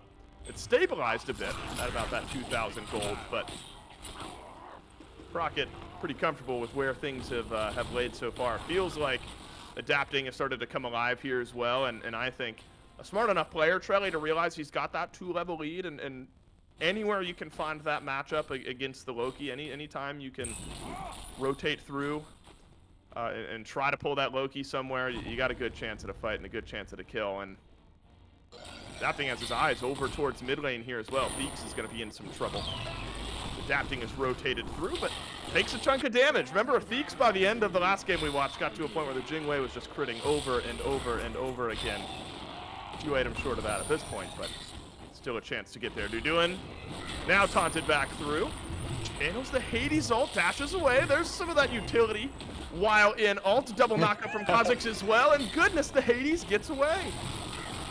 Yeah, something else to note, you can use the dash in ult, and it doesn't take your cooldowns. You can dash again, as we just saw. Throw a Staff of Mirrodin in there, you can do it a 3rd time. There is a lot of utility in this Hades kit. I think most of the time they should be finding a kill there, but Duduin just used his abilities perfectly. Now, Rapper is going to have to use his abilities perfectly. It looks like Adapting's actually running. I thought he might try to go in, but too much damage from Father Tom. Has to give this one up for the time being. Finally has the re-engage, because here's the teleport from Spud. Spud makes his way into the fight. Finally, the Soul makes its appearance over on the right side. Rapper actually goes back in. Yeah, it's a double taunt. It's a triple taunt, maybe. But what do you get? 1 kill back for Streak.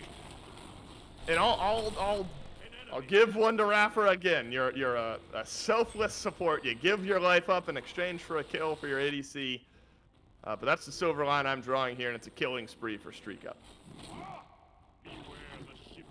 Streak still chilling over in solo lane for the time being. Remember, did teleport over, so it looks like Theeks flew to try and just keep this tower alive. That's one of the benefits of Jingwei as well, just being able to cover your team's farm if they want to make some rotations. That extra passive movement speed will help you out. But no farm being wasted over in duo lane, but Gold Fury should be spawning back in here shortly. Procket has been on point with the objective so far. They already picked up the queen once. They have the ability to do so again, and should be able to check out this Gold Fury once it spawns in. But yeah, Spud already has that Demon Blade, so crit chance aplenty for the Soul. That's something to watch out for as well, Dave. I mean, it's going to be a lot of damage. This Soul is going to be continuously farming, trying to pull ahead. Yep. And so far has been doing a pretty good job of doing so. Recontextualize for me, if you will, Trelly, is, although, again, maybe I'm going to get cut off here. I've had some unlucky question timing today.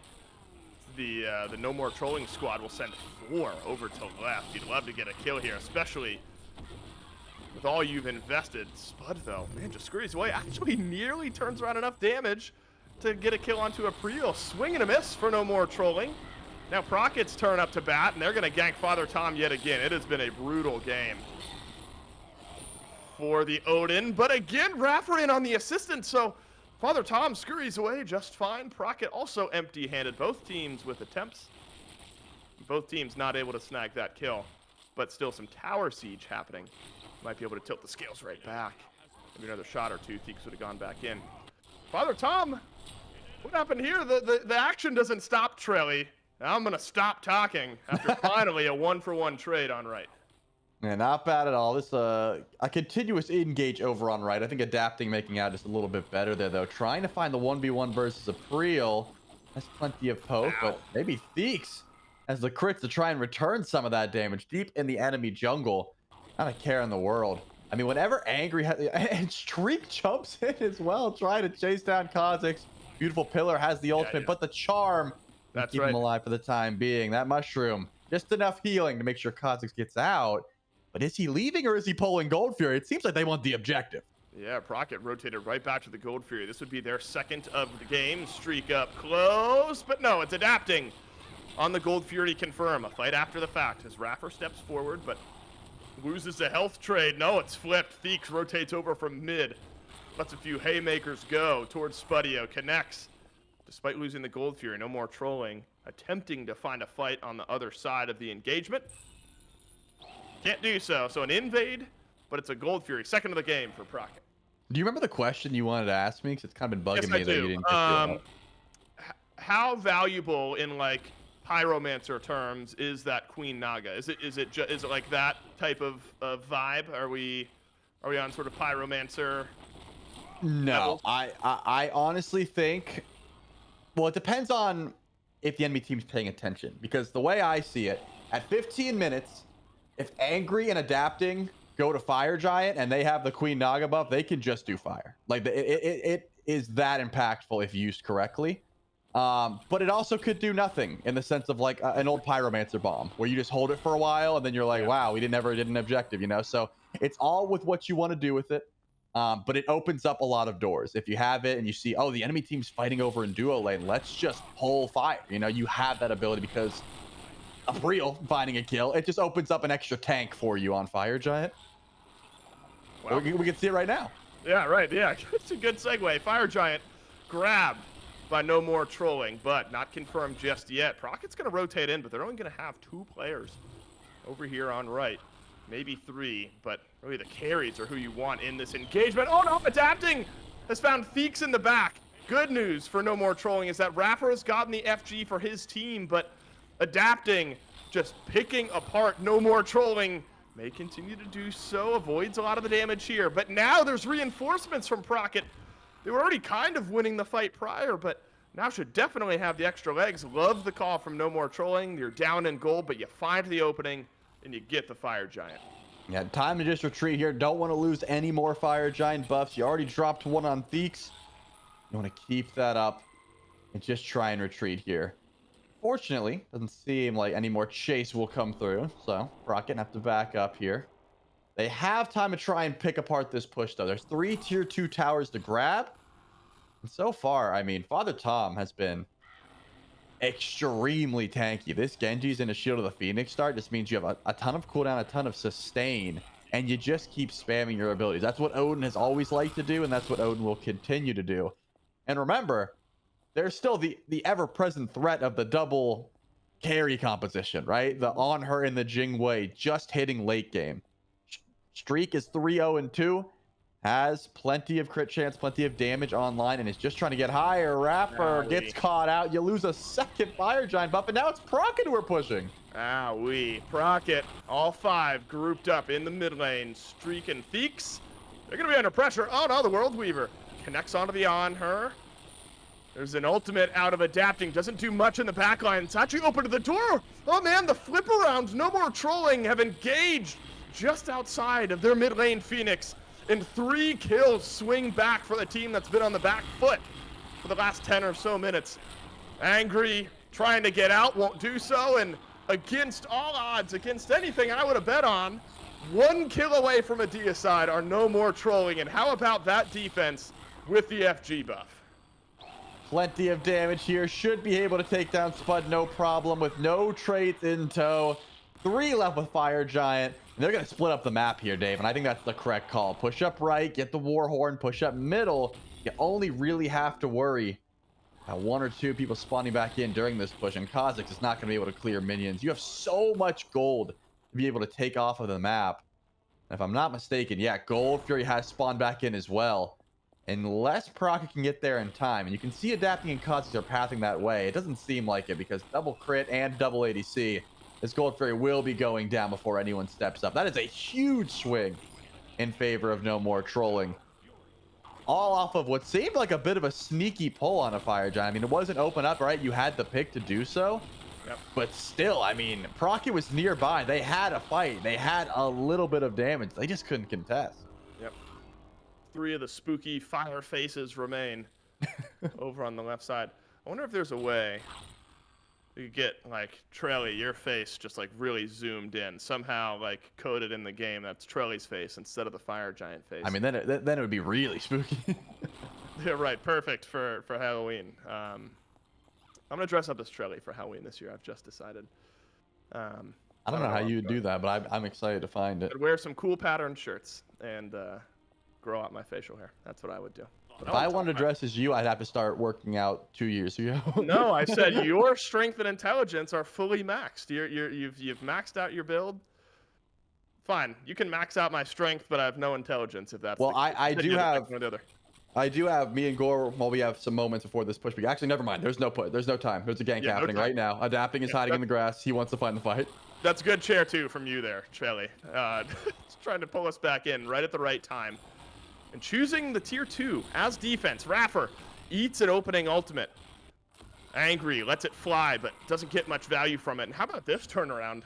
Father Tom, Ducky, in the landing phase, felt like he was on the back foot. Now separating 2 members of Procket from the rest of their team.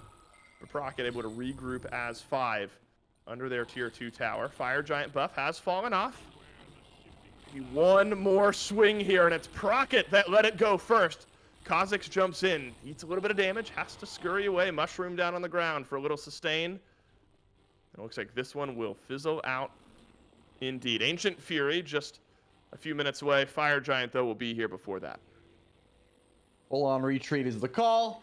Tier 2 stands tall. They can't even go in for the push at this point. It was a nice defense, though. It just shows that Procket, despite losing that Fire Giant, they were able to find some picks, and they are still able to push up for the defense. So back to farming for the time being. Warhorn is still available. That's something that either team could grab here. Queen Naga just spawned on Procket's side, so they could grab that a little bit easier than no more trolling. But Raffer just sitting around, man. Just wants a taunt.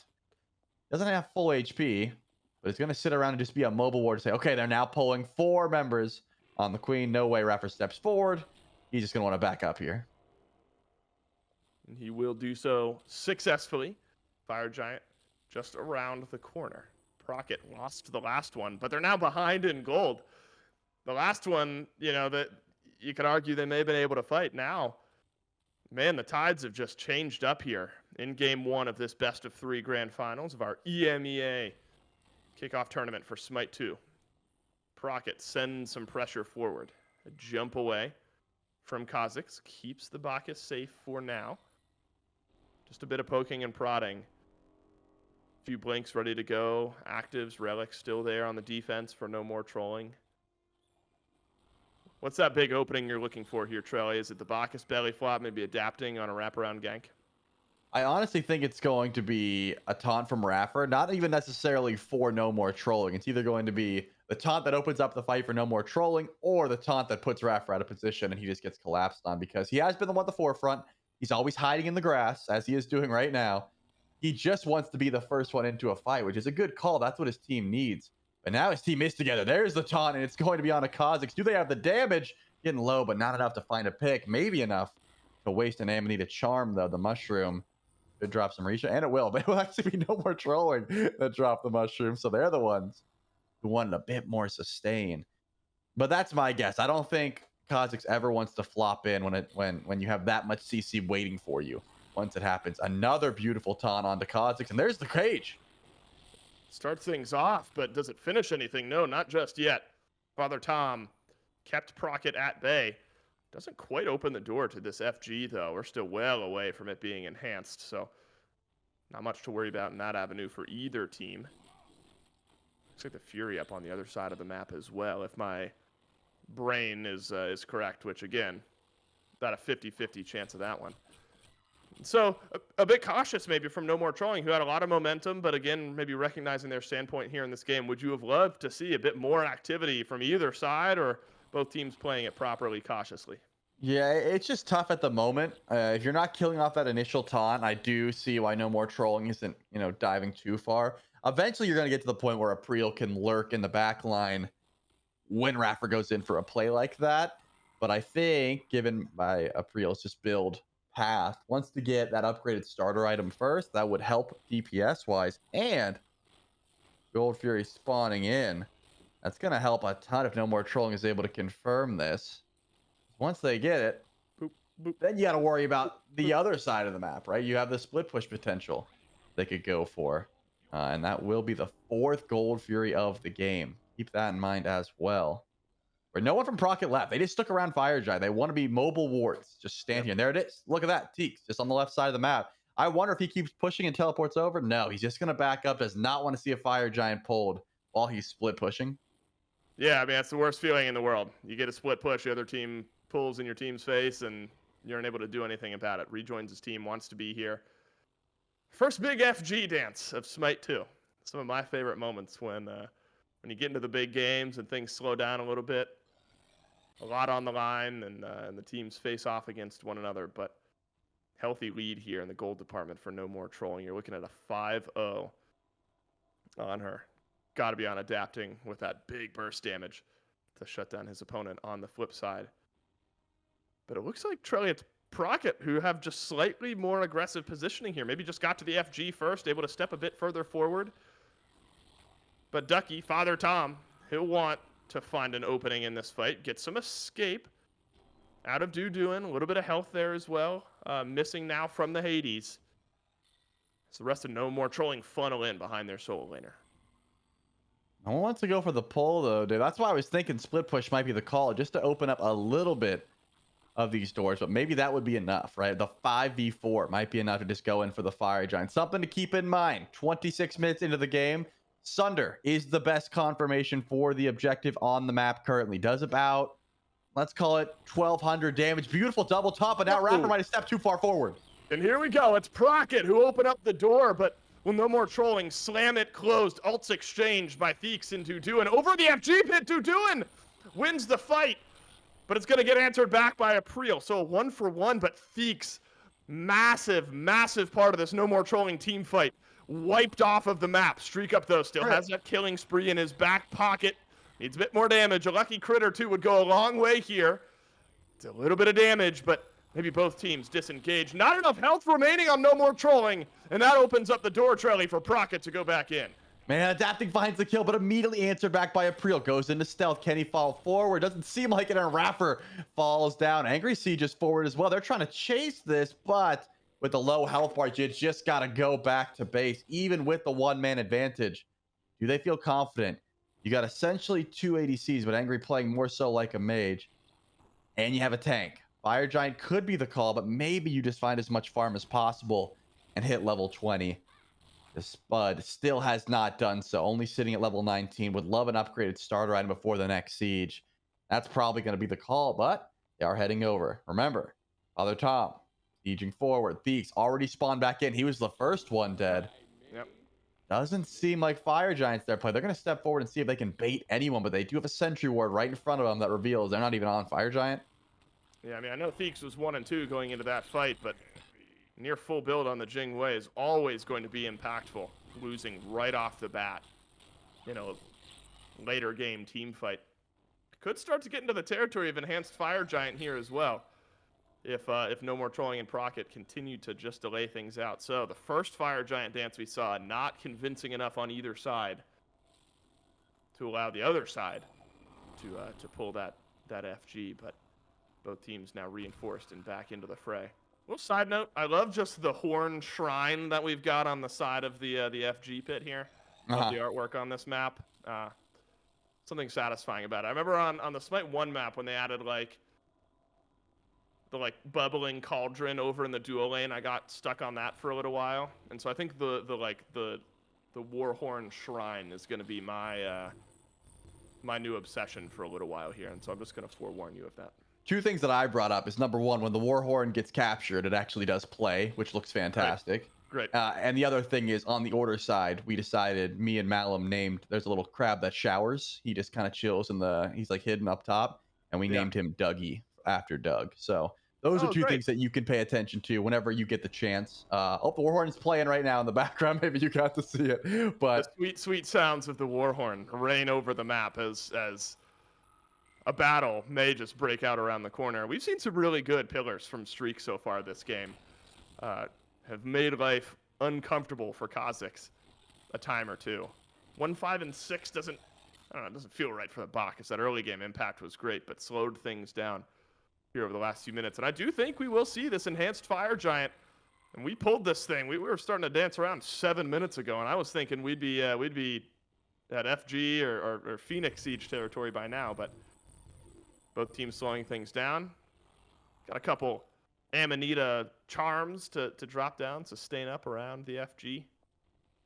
And really in moments like this, Trell, it just sort of simplifies, I feel like, to who can find that one blank, that one carry who steps a toe out of line, which is also why things tend to slow down a bit.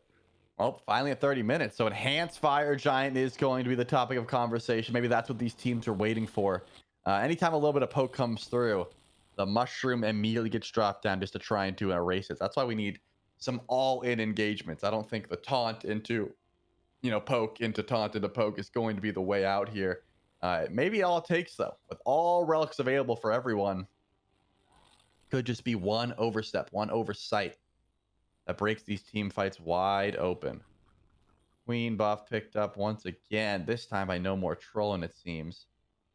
They have a little bit of extra help towards fire if they do decide to. Oh, no, yeah, now they're going to go for it. It looks like maybe even a Gold Fury pull. If No More Trolling knew they had 2 on the left side of the map, maybe they would go in for a pull. But again, Angry has that ultimate that is absolutely chunking at this point. Soul Reaver, Heartseeker proc, all just on that World Weaver. Even when Angry's not here, he still has the ability to send some damage over. Waiting for a stray spear to fly out. One of Ducky's storied picks this Odin as well. Oh, the fight breaks out. Ducky's got to leave. The Odin had no chance to even start this fight. Drops his cage and is left running. And who else but adapting to get us started? Opening kill, dash forward. Could be a second, but no, Theeks has a crit for him. Right to the jaw on the back end of the fight. No More Trolling. They lose their soul laner. Most of his health, at least, never got the kill, but Streak Up dies, and there's still enough in the tank for No More Trolling to grab 3 kills on the back end. Thiegs wants to try and chase this. One stun might be enough. Remember, the blink already used, and here comes April. Does he have the ultimate? Positioning like he doesn't. Just trying to get some extra damage. Fire Giant, forget about it. Push up the mid lane or back and reset. I'm trying to get in ahead of No More Troll, and they didn't feel confident. This should be an enhanced Fire Giant pull, though. Finally, that was, I mean, a beautiful bait, right? Father Tom steps up, gets out with 1 HP, but immediately Streak stepped forward to try and peel. Falls down. That's all it took. You lose your on her for 3. I'm thinking that's a worthwhile trade. Does Angry step forward? No, he's heading over towards the Gold Fury. Probably the smart call. It looks like EFG will go down uncontested for No More Trolling after 32 minutes. Yep. Hold that thought. I'm lying to you. Angry made an audible. He is walking over. Do they have time? Kha'Zix is here as well. They might go in for a steal. They might. Spudio gets the Gold Fury for Procket. Enhanced Fire Giant still here. No More Trolling has not been able to finish the objective. In fact, they drop it. Ducky has been at half health or less the last 3 minutes. I've seen him on the screen. It's going to go to 0. Adapting. Cleans up the kill. No More Trolling Soul Laner, and Kha'Zix steals the EFG. What a last couple moments here for Team Procket, and devastation on the map for No More Trolling. You thought it was the easiest EFG of your life. You have 3 members dead for Procket, and it's all out the window. Exclamation point, Hail Mary in the chat, and Procket are right back in. And Dave, you finally get to see that Ancient Fury effect. Look how creepy that looks as she just haunts the objectives. You're not allowed to get hit by him. It does not matter. She is over every single Phoenix. Crazy. Procket. They could step forward right now into this bird. It's not going to attack them. That's the benefit of the Ancient Fury. She's haunting it, and they can just walk in. Oh my god. It's like best case scenario for Procket. You get the Ancient Fury and the EFG, and you just stroll into the opposing base. The Titan can still do stuff, right? I mean, yeah, the Titan can hit back. You're real unlucky if he couldn't. Procket, are you going to overextend now? Oh no, they nearly get Theeks again. Man, a forgettable last couple minutes for No More Trolling, and it may be the last couple minutes here in Game 1. Procket have blown the doors off this game, but they don't have enough damage. They don't have enough health. Streak up. Back from the fountain, April. It's an equation that works out, and No More Trolling have stayed alive. Are they running it down mid now? You got to try and get the reverse, and once Kha'Zix goes down, takes a bit. They have time to siege forward. Mid lane is their call. Do they have the damage now to go in for the end? Look at those respawn timers. They 45 seconds, 35 seconds for Angry. I mean, they're not going to get to that Phoenix until Angry spawns in, you would think, but they've got minions. Raffer's already sieging forward. This could definitely be the reverse end. And I'm really splitting hairs here. Theeks is up in 19 seconds, has that Jingwei passive to get him a bit further down the map should the team choose to fight for that long. If Procket are back at respawning, you'll be back at full strength quickly here. We'll see what the call is. We've seen some interesting moments since the EFG finally got taken down. Oh, I think it's taking too long. Up with the damage, steps forward. You might think so, Trelly, but no more here. You not. Raffer is low. It's a respawn from Angry. Has plenty of damage. Cage is out. Angry's deleted.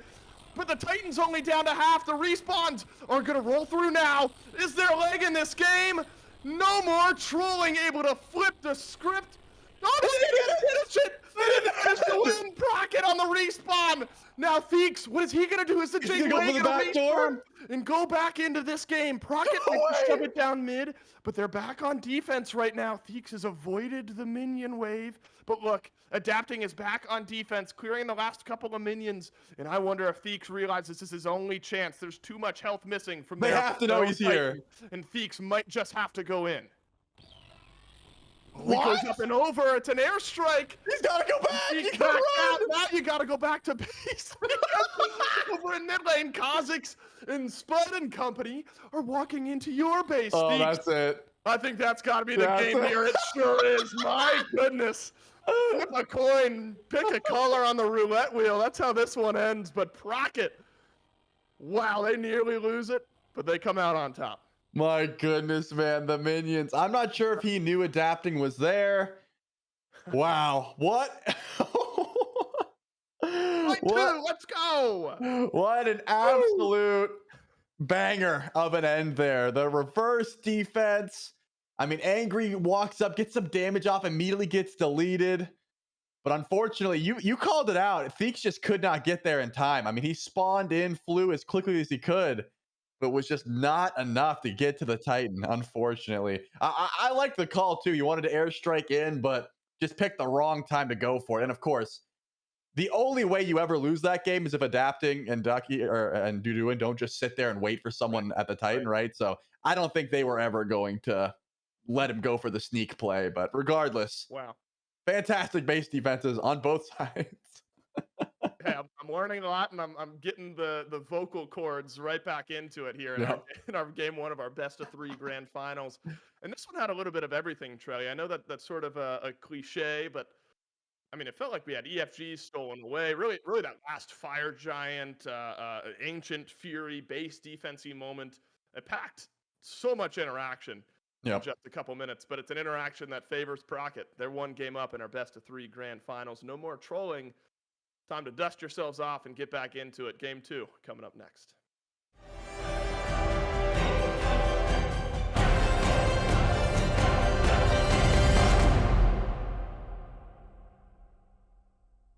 I've been trying to forget, but you won't let me. Something in my brain wants you.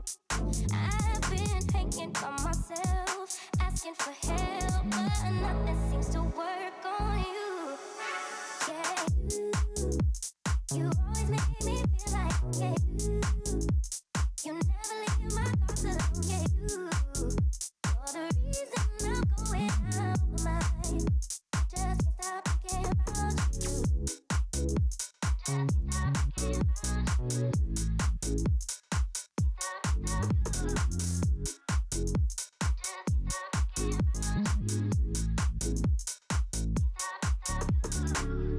All that I crave when you're away, nights are sleepless.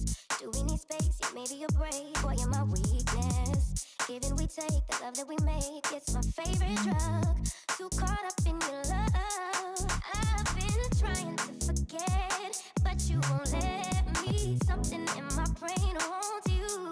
I've been hanging by myself, asking for help, but nothing seems to work on you. Yeah, you always make me feel like home, yeah, you never leave my thoughts alone, yeah, you're the reason I'm going out my mind. I just won't live out, yeah, you always make me feel like home, yeah, you never leave my thoughts alone, yeah, you're the reason I'm going out my mind. I just can't stop thinking about you.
Procket are able to steal the show and steal a win away from No More Trolling here in game number 1 after a ridiculous series of events. Felt like we had a pretty standard first 30 or so minutes of this game, and then Trelly, it's sort of like a weird, it's an Ancient Fury EFG split.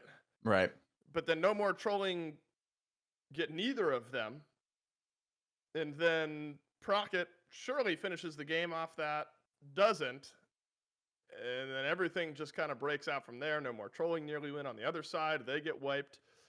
Is there a clear missed opportunity in your mind in game 1 for No More Trolling where, okay, maybe, obviously hindsight being 2020, if we had done this instead, this would have been cleaner. Maybe around that Ancient Fury EFG split, or maybe a bit unlucky down the stretch with specific damage numbers. Yeah, if I recall correctly, I would have loved to hear the comms from Procket, because Angry and Kha'Zix had spawned in. Spud was already on Ancient Fury, and it seemed like they were pathing towards Ancient Fury, and they were saying, let's just give it up.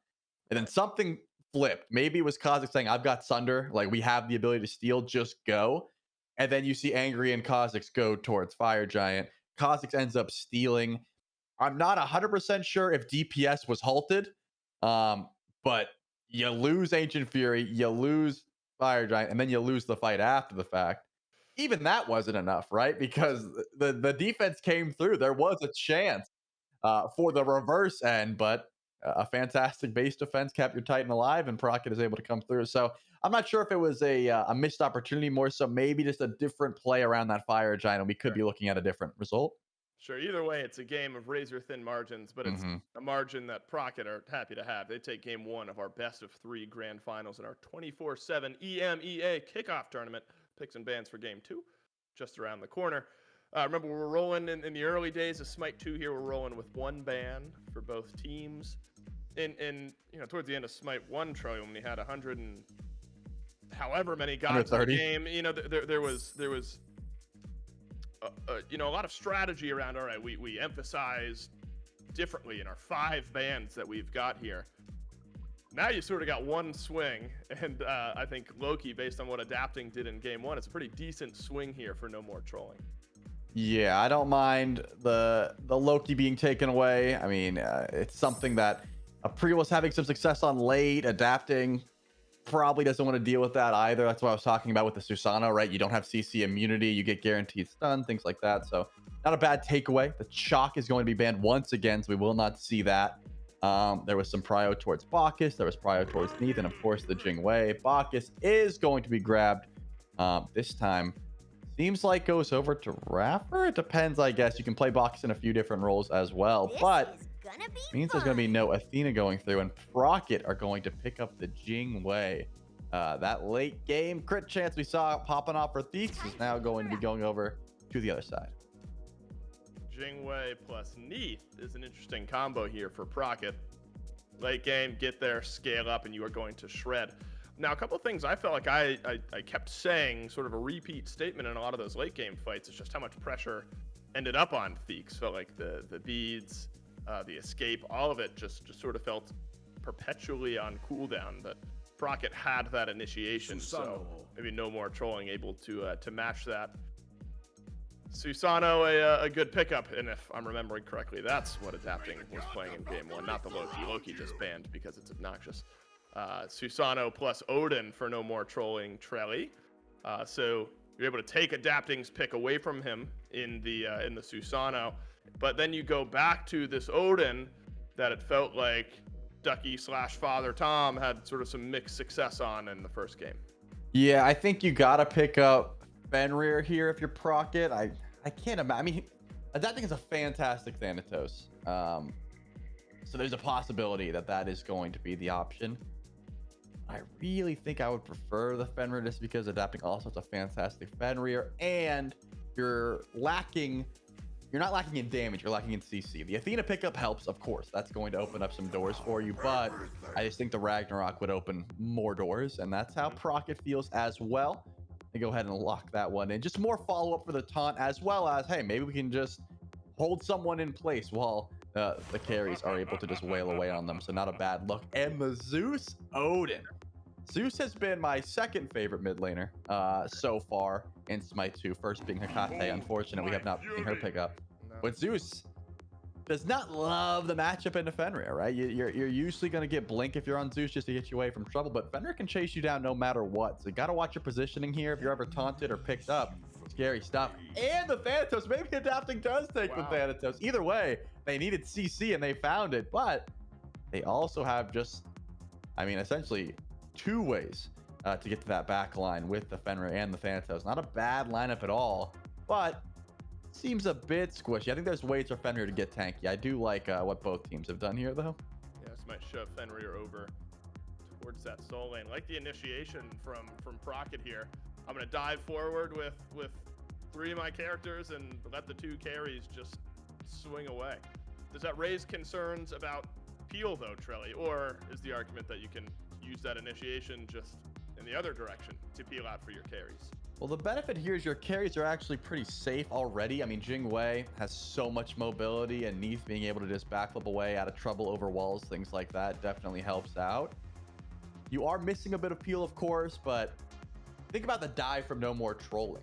They have the Odin Cage, they have the Susanoo being able to close gap, and Bacchus gets about a flop in because you're almost forced into Sunder, right? So I do think it's not going to be a Blink pickup. So the backline is not going to be easy to get to for No More Trolling. If they get value from the Odin Cage, yes, but I think Procket don't really need that much peel. The engage was what they were lacking, and they were able to pick it up in the bottom 2 of the draft. Yeah, I mean, the dream scenario, right, is like a massive Odin Cage and then a huge Zeus ultimate right in the middle of the Odin Cage, and Bacchus is belly flapping in. I mean, you write the script for a giant wombo combo, knockdown, drag out, single swing type fight. But these are players who have played around these types of compositions a few times. That said, I still think Zeus is fun to watch. I know that it's sort of an obnoxious character rather to play against sometimes, but I like the potential that this pick brings to the table. It felt like Trelly, and if you think back to early game in game 1, now it ended up dragging out a little bit longer from like the early support invades that Kha'Zix was running and all of that. Yep. But that Bacchus really impacted the early game with some of those invades, setting the jungle a bit further behind for No More Trolling side. Now maybe we're just hoping to see that on the flip side. That's what Bacchus can be capable of in these types of games. Yeah, and notably, another thing that we talked about in game number 1 is just, things you might notice differently from Smite 1, if that's the case. And Zeus, relatively similar. The one thing that you're going to notice is second ability. He no longer throws a shield out for you to bounce chain lightning off of. It's more of an AoE. He kind of like punches up in the sky, gets movement speed, gets a charge off on anyone near him, and also gets attack speed. So he becomes much more lethal in close range fights as well, where usually Zeus, that was his biggest fear, right? People getting close to him. Now he has another way of sort of saying, get the heck away from me. I have plenty of damage to try and peel myself from you, which can definitely help out. These best of 3s are a chess match. Let's see what the next move is. Game 2 of these grand finals starting right now between No More Trolling and Procket. After Procket, I mean, I guess sneak one away in game 1, but probably deserved to win with the way the last few moments went. But things got scary there for just a moment. All that to say, No More Trolling. We're never really out of it, not even until the final couple of seconds. We saw a trend established, Trelly, with the blinks in game 1. It's still there for Procket, but looks like No More Trolling following suit. We've got 8 blinks in our game and 2 Sunders. Yeah, this is what I tend to expect, though, is the fact that Blink, as it works now, just gets you out of trouble more than Beads and Aegis would. Like as long as you can do it in combat, you're not worried about Ragnarok. You're just going to blink away from it, that sort of thing. But you still will be able to get picked up. And one other thing that I forgot to mention, it's become second nature to me at this point because I've been playing so much Zeus, is he does have his 3 charge stun back. So he is able to stun you now when he detonates 3 charges. That's something you definitely have to watch out for, especially if you're worried about like a Fenrir Brutalize. That's something that he would never be able to cancel in Smite 1. He now has the access to that. So yeah, gotta watch out for the Ragnarok, yes, but can also just peel for himself with damage. Wonder why he's your second favorite mid laner, Charlie. Sounds like he's pretty good. Also slightly annoying, maybe. Oh yeah, I agree. Remember, I mean, this is aggro we're talking about here. We were never going to let Zeus go by without a little bit of love going into Smite number 2. Keep your eyes on Raffer on this Bacchus. We set the stage for what could this Bacchus do. Well, He's just following adapting. Yeah, he's just following adapting over on the right side of the map, roaming around. And I asked, I was like, yeah, is it the follow around the jungler type of invade? And up to this point, it hasn't been, but maybe there's still some value to that type of play here from Raffer. Just keep adapting on the back foot, not going to open up with any of those camps. Losing a little health. And it looks like, I don't know whose red he got, but Bacchus Raffer's got one of the reds. And clearly, Thanatos unhappy. Might actually win the damage trade, too. The worst case scenario for Adapt. Together for so long, and he's just bullying him. Yeah. Raffer ignored the blue buff he was invading to chase down Adapting's, and now Adapting's like, hey, can you guys rotate on this guy, please? He's just stalling him here. Raffer's like, I'm gonna run this way then. I got a belly flop. There's no way you kill me. Oh, that's annoying. Adapting is not having a good start. But, it's so often talked about with these invades. Of course it's annoying. But unless you get payoff. Oh, the blink needed. The minions nearly get the kill. Odin blinks back forward as well. And Father Tom just shy of a first blood. Talk about thin margins. Not looking good early on here for Kha'Zix. That's just a collapse in from no more trolling and first blood over to the Zeus. Yeah, I mean there are ways. When plays like that are being made by Raffer, there are ways to look elsewhere for your farm. Hold that thought. Blink comes through. Another blink. Not enough damage though. Unfortunately, the blink for the blink ends up not working out. But yes, there are ways. When Raffer is doing that, there are camps on the other side of the map that are open because he is doing that. So it's not as if Adapting had no options. The issue was he just let him follow him, right? He doesn't have a movement ability, so he's just gonna have to run away. Might be in a bit of trouble though. Here comes the rotation. It actually flops forward. Detonate not gonna do enough damage. But mid lane is where all the pressure is at for no more trolling because Bacchus is here. Raffer's just chilling in mid. What's like the map equation of when invading and following the jungle feels worth it? Like, is there a clear line of if I can do X, then it's worth it? I mean, or is it just as long as you can waste time, you're not worried about falling behind in your own lane? Yeah, because I was, there was a lot of discussion about this in Smite 1, and Mike was one of the biggest invaders. Polar Bear Mike was one of the biggest guys, and what he always said was, even if you die, it's worth it, right? Even if Raffer gets first blooded, you have made Adapting start so bad that he's not going to be able to get active for some time. That's the idea behind it. Already a scythe comes through, but Adapting has to worry about his teammates to get kills. That's kind of the issue. He has to play around his squad. He can't just go for ganks. He can't just solo camps because his early game was so bad. At least that's the idea. Ultimate's hit over on the duo side. Nice impale. But Spudio still has ultimate, so an airstrike if things really get hairy. Man, it seems a bit more active over on the mid to right side this time. Seen some purple buff invades in the last couple games, and actually may see a 2v2 over on left as well. But first, we got a fight over on right. First Ragnarok of the game, but a double knockup from Raffer over the wall. Oh, that's nice. Well, it's a cage from Ducky, but not enough. Duduin puts Procket on the board. I thought something might break out here over on left as Apriel has made their way over, but instead it's just the one kill. I liked the double knockup from Raffer. It looked good, but didn't make a difference at the end of the day. Yep. Back to farming is the call. Love the aggression, though. That's what I was talking about. I think Adapting really wanted to get that last hit. Was not able to find it, though. Still sitting at level 4. Once you get Hovering Death, I think Thanatos is able to get so much more aggressive. Adapting confirms blue buff. Or Raffer blue buff, rather. You just have so much ability to move around as this Bacchus. So I'm paying attention to Raffer. He is playing essentially as a second jungler, right? Yep. Like he is roaming the map as much as possible whenever Sunder is available, using it to try and deny farm. Left side of the map, though, Friel is here. Not sure you have too much kill potential onto an Athena, but at least showing presence on this side of the map. Trying to play through streak. That might be the call. He had a fantastic performance in game number 1. Wasn't enough to get the dub, but was certainly a threat. Yep. Absolutely was. First Desert Fury of the game. Tickled a little bit of damage on the Spud, but ultimately didn't do much after the fact. Warhorn rains out. And Trelly, this is sometimes we see this where, especially in a chaotic end to game 1, some of the more seasoned teams will really pump the brakes in the second game. And maybe it's a bit early in the first 5 minutes to be saying that's how everything's going to go here, but definitely has not been quite as chaotic as the first game was. I'm thinking about 3 or 4 near first bloods in the first handful of minutes of game number 1. All else seems to be standard here, though. Just waiting for Rapper to make the play. Could be a belly flop on a Jingwei here. However, Spud, of course, has airstrike. Sent out.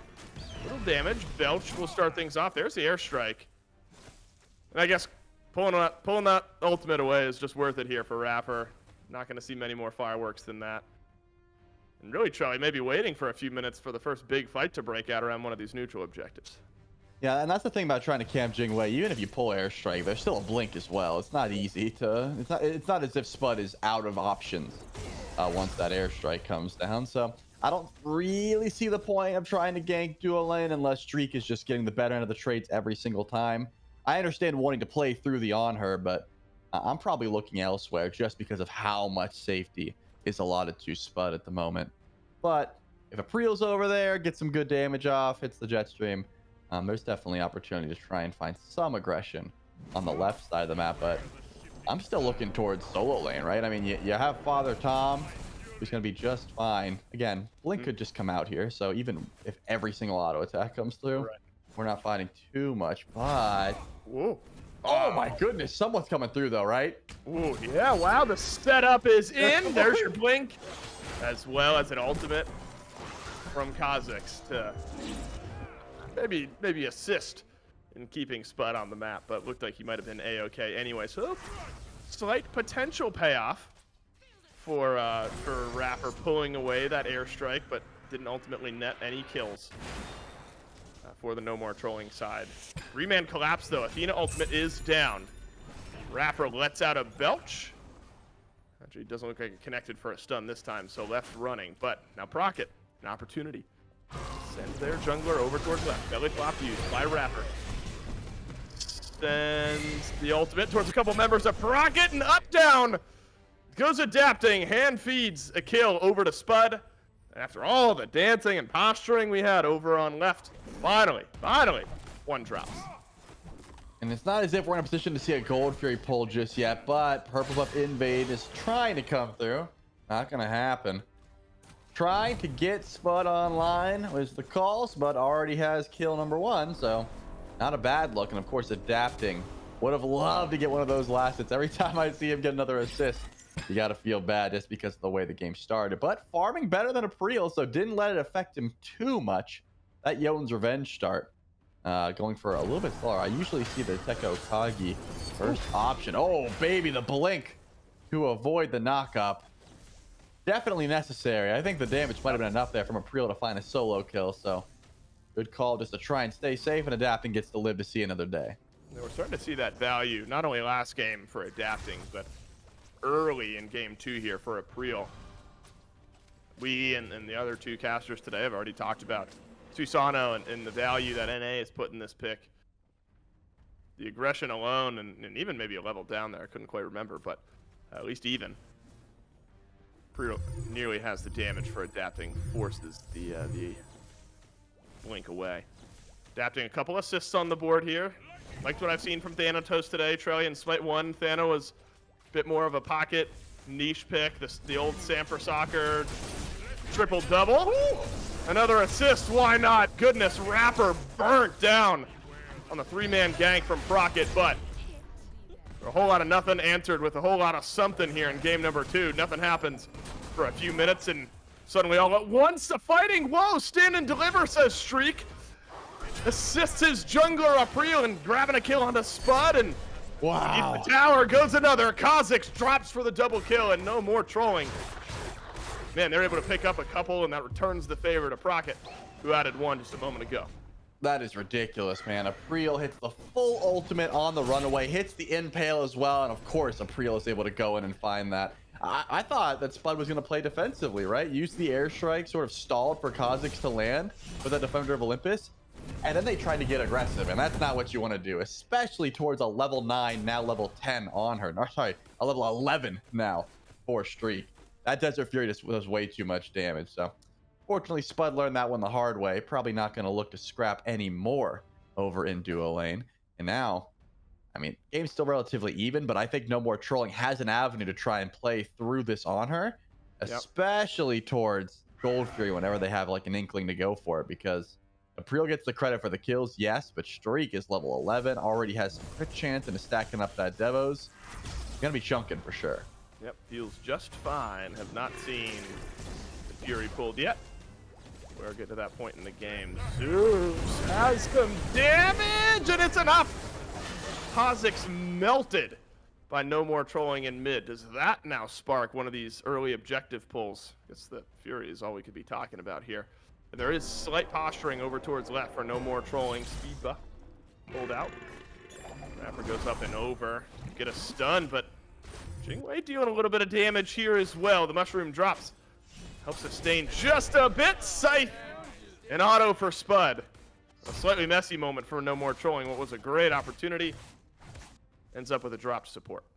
Wow, this one went over my head a bit, Dave.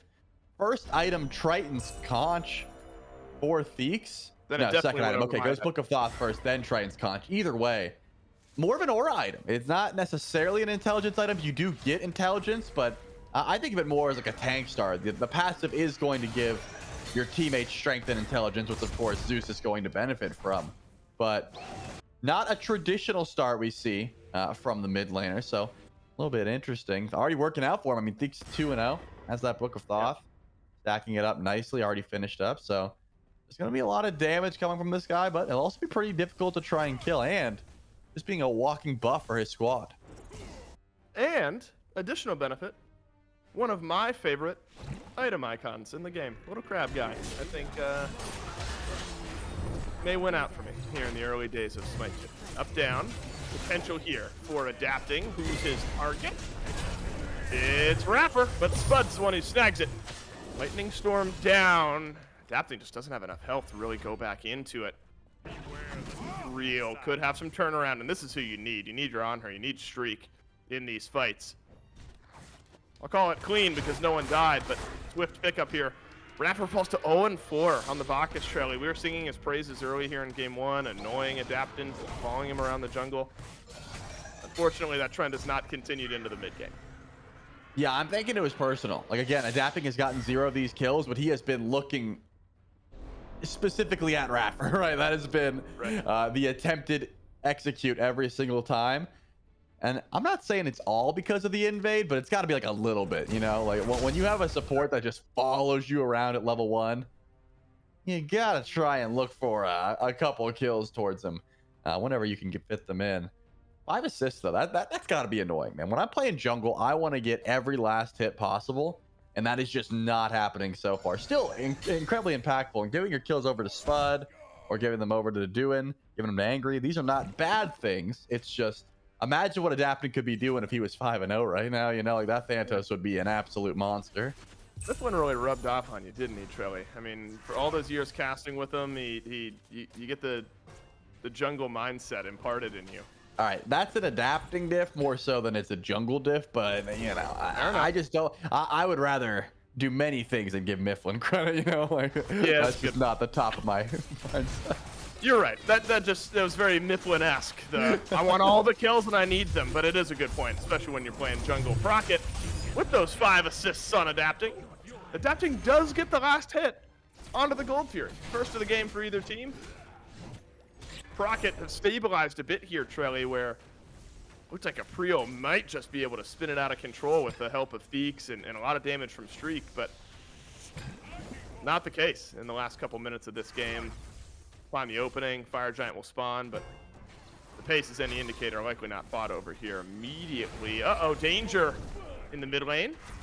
A World Weaver, who's it for? Up is up. Back in the pocket. No, it's not. It's in. And it's on to Zeus and a Ragnarok. Oh no, it brings Theek right back into the waiting arms of Angry. But Theeks from the grave flips the script onto the Thanatos. But look at those health bars for Procket, just melted through by No More Trolling. You'd love to finish off any of these kills, but you can't do so if you're No More Trolling, unless you're belly flopping in. Rapper, please get something. No, that's devastating. It's heartbreaking. You couldn't have written it any worse for No More Trolling. Procket able to find the 1 kill advantage in this scrap. Yeah, Rapper with ultimate there is thinking like a double kill, maybe even a triple kill. Rapper with no ult, unfortunately, finds nothing. 0-5-3, not able to pick up those kills. After Procket already grabs the Gold Fury as well, and it looks like able to pull the Queen. So just trying to get as much gold in their pockets. Almost said Prockets, didn't love that, as possible. But you gotta pay attention as well to the Ragnarok blinks. You think you're out of position already when you get Ragnarok, but you can blink while you're holding someone and just pull them even closer towards your team. Shouts out to Theeks, though, being able to make something of a bad situation. Just drop the ult and say, hey, I'm doing as much damage as possible before I die. Might try it again. 1 HP. Is the sight there? Yeah, I think he swung it, but the sustain from the mushroom delayed the inevitable. And up and over goes Adapting. And that is Adapting's first kill of the game. So my goodness. Finally grabs 1 after assisting in 6 of the 8. 7 out of 8 affected here by Adapting. How much trouble is Kha'Zix in, though? A little bit, just not much damage. Where is it? Who's gonna damage him? There we go. Father Tom. The last little bit of burst, and there was an April just around the corner. Troy, it's a really good point. He found him. Blinks. Oh no, into the brush. Angry hand delivered a kill by his solo laner. But Charlie, it's a really good point, especially with the blink and the changes, and not only us as casters kind of having to relearn some of those interactions. A lot of the times we talked about, you know, they're damaging him, so he can't blink out. So, you know, we kind of got to learn those interactions. But players are so used to, I don't know how many years ago the change went in, but for years playing Smite 1 with no combat blink, yeah, relearning that reflex is not an easy thing to do. No, definitely not. It's one of those things that if you played Smite in its very early days, its infancy, you'll remember combat blink. It was picked up for a bit until it became like the mainstay relic, and that's when it was nerfed and removed. So I'm not sure that it's even going to be. I'm not sure it's muscle memory for anyone at that point, right? Because it's only like if you played for season 1 and then jumped into Smite 2. That'd be the only way that you're like, this feels natural to me. But once you get to see all the fun interactions with it, that's when you get to see the real interest. Fire Giant started out Rocket going for it. It looks like this is immediately sought out. You gotta watch out for Theek's damage. They get it immediately. Kha'Zix immediately confirms EFG for his team. Up down will get the assassination for Adapting. A belch out from Raffer. Wow. This game, Trelly, has just gone out of control for No More Trolling. They were competitive for the most part. An 18.5-minute Fire Giant and 2 more deaths. Procket have just found this opening. Maybe No More Trolling, a bit of sleep at the wheel. Maybe trolling a little bit. And Procket kind of blow the doors off things here as we start to approach the late game. And that's what I wanted to talk to you about. You know, when you get the Queen this early, there are plays that can be made. Fire Giant, right when it spawns in, can be blown up. And it seems like that was something Procket tried to exploit, and they did. They went for it immediately. Kha'Zix had the Sunder, which does just true damage immediately. The Tier 2 tower is the call. Theeks showing up and trying to help the carry. Wonder if they will see an engage or just try and stay back. With ultimates down, doesn't look like the greatest call. I bet you once Adapting gets that execute, though, we might see an engage. In goes Rapper just to try and defend, but he's gone already. Oh man, another insta-kill for Procket. Same thing happened a moment ago. Is there a hovering death? Sure is. Hello and goodbye, says Adapting. Streak gone, but Adapting trades out his life. Is it worth it? Procket will let us know here in just a moment. Zuduin finishes off the kill onto April, and the dominoes beginning to fall. It's Theeks and Father Tom left alive on the defense. Gone. Father Tom, Ducky, he'll fall. There's a World Weaver waiting for Theeks as well, but the target instead is the Phoenix. But oh no, Zuduin didn't get the memo. Theeks at least able to pull 1 kill back, but more importantly, that mid lane Phoenix is gone. Man, yeah, Theeks just does so much damage. This is an interesting build. The Triton's Conch kind of by surprise with that Soul Reaver getting full value from already. Gold Fury started up here for Procket. They grab the mid bird. I'll be able to put some more gold in their pockets before going back to base. And you got to look at the power spikes that No More Trolling is trying to catch up to, right? That is the big difference maker here. Can you match the build path? Can you match the itemization? April at the moment is saying no, 2 levels down. That's rough. But more specifically, I mean, Raffer 0-8 has just been able to go in, get an ult off, and die every single time. There's no way that you're not getting executed, or at least CC chained into a death, even without the execute being used.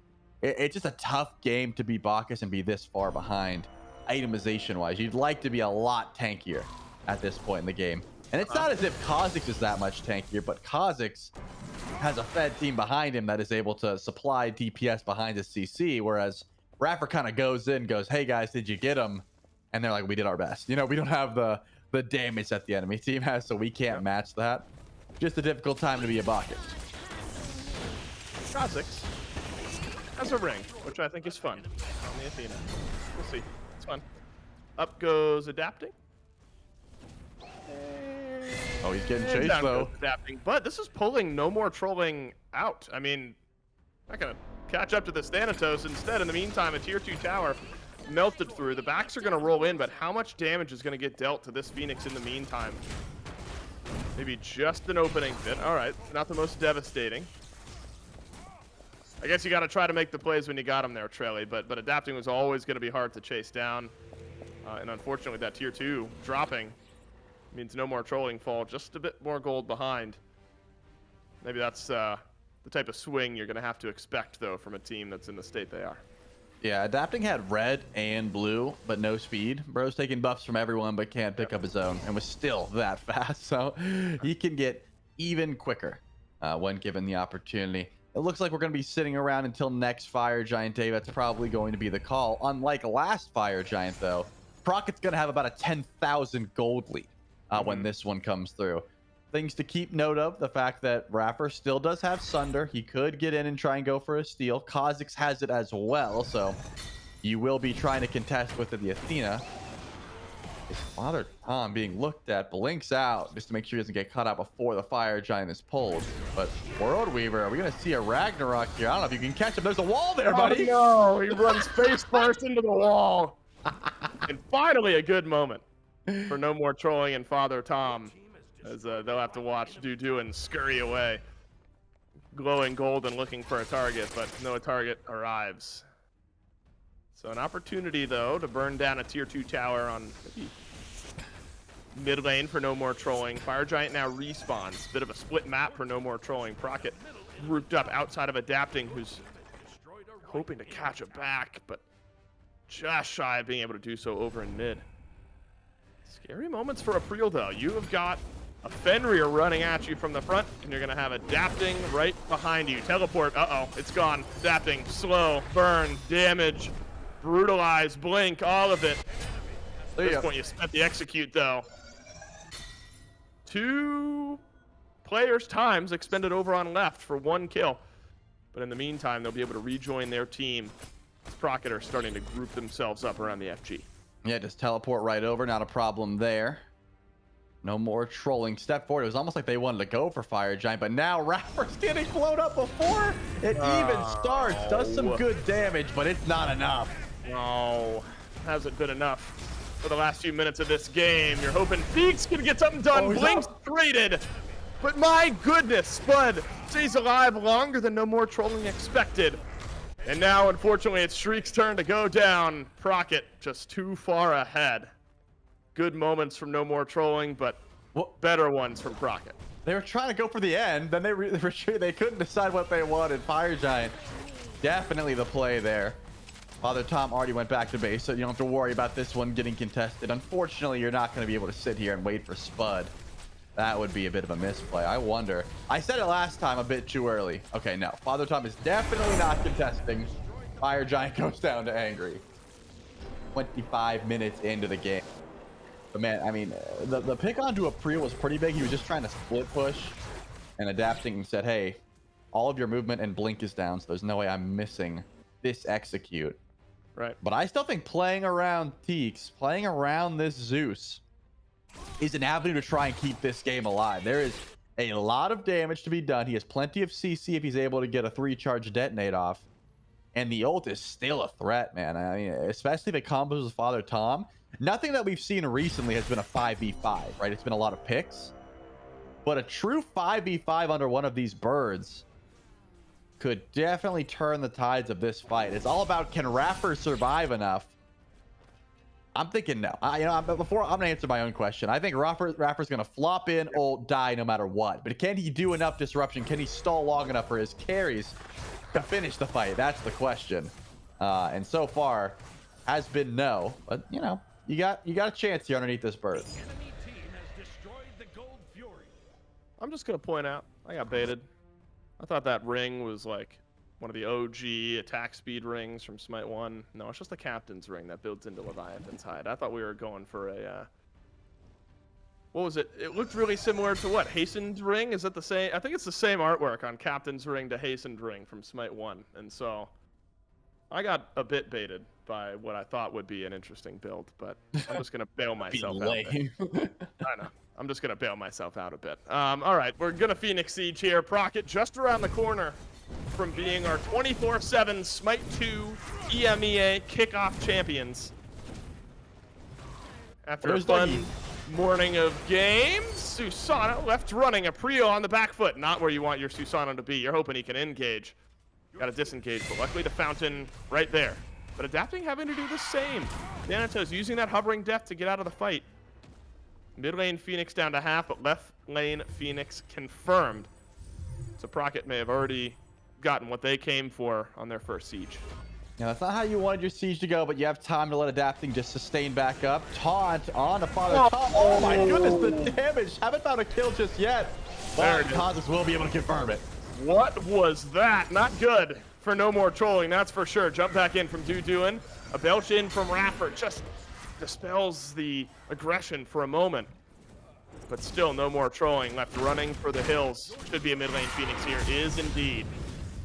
Why not? Head on over to right. I think No More Trolling had to reset. Still FG for a little bit more time. All three Phoenixes go down. Might just seal this game. Father Tom blocked off by the pillar.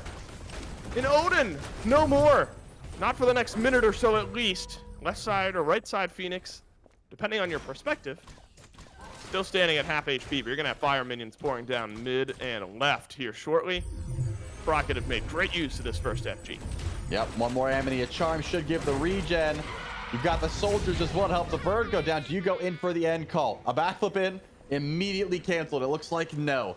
The respawn of a Prio was too soon, and they do not want to relive the base defense from game number 1. So, Rocket goes back to base. Or so you would think. They're gonna chill in the grass and look for an ambush. Do they find it? They sure do. Oh my god. I didn't even see a Prio for a moment.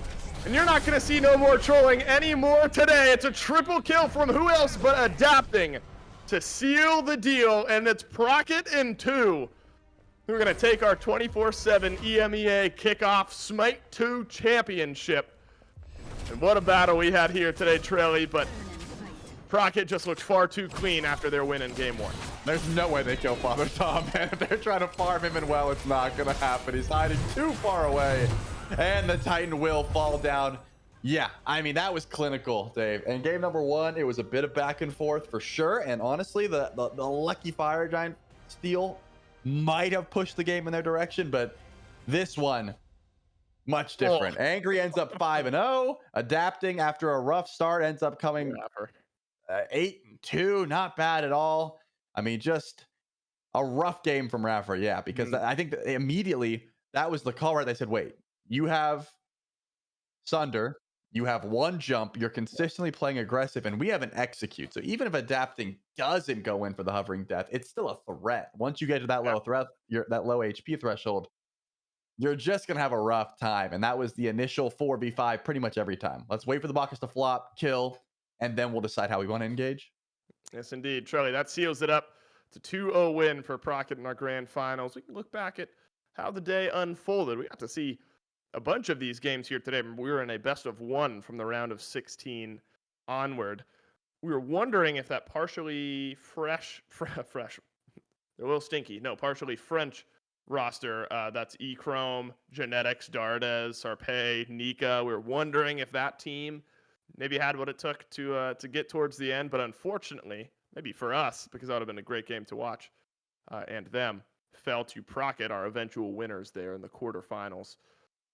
So a clean day from this Procket team. No more trolling. Only games they lost were here in the grand finals.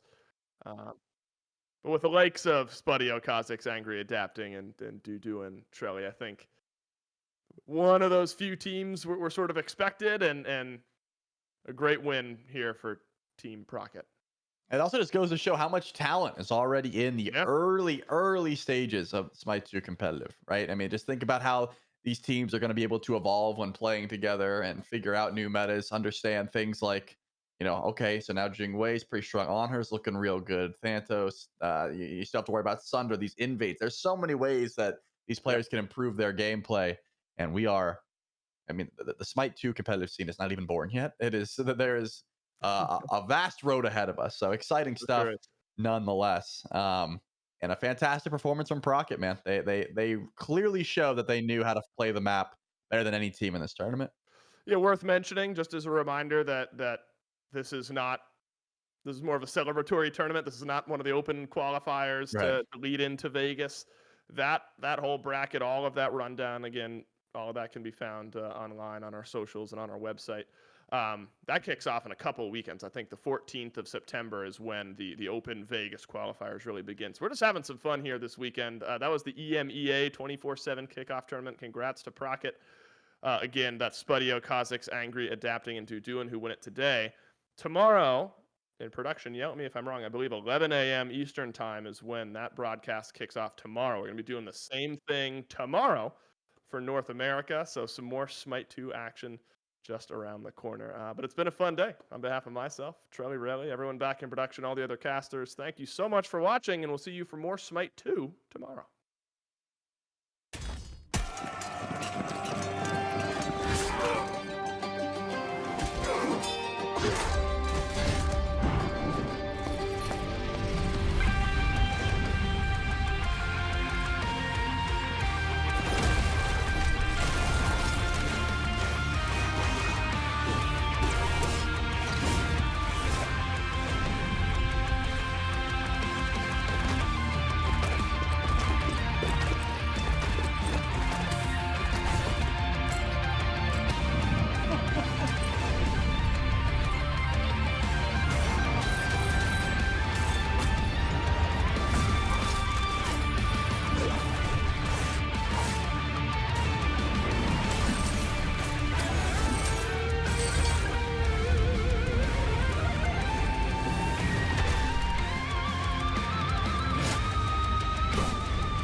Made in Georgia.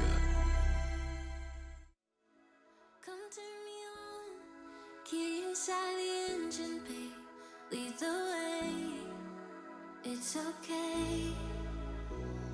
Front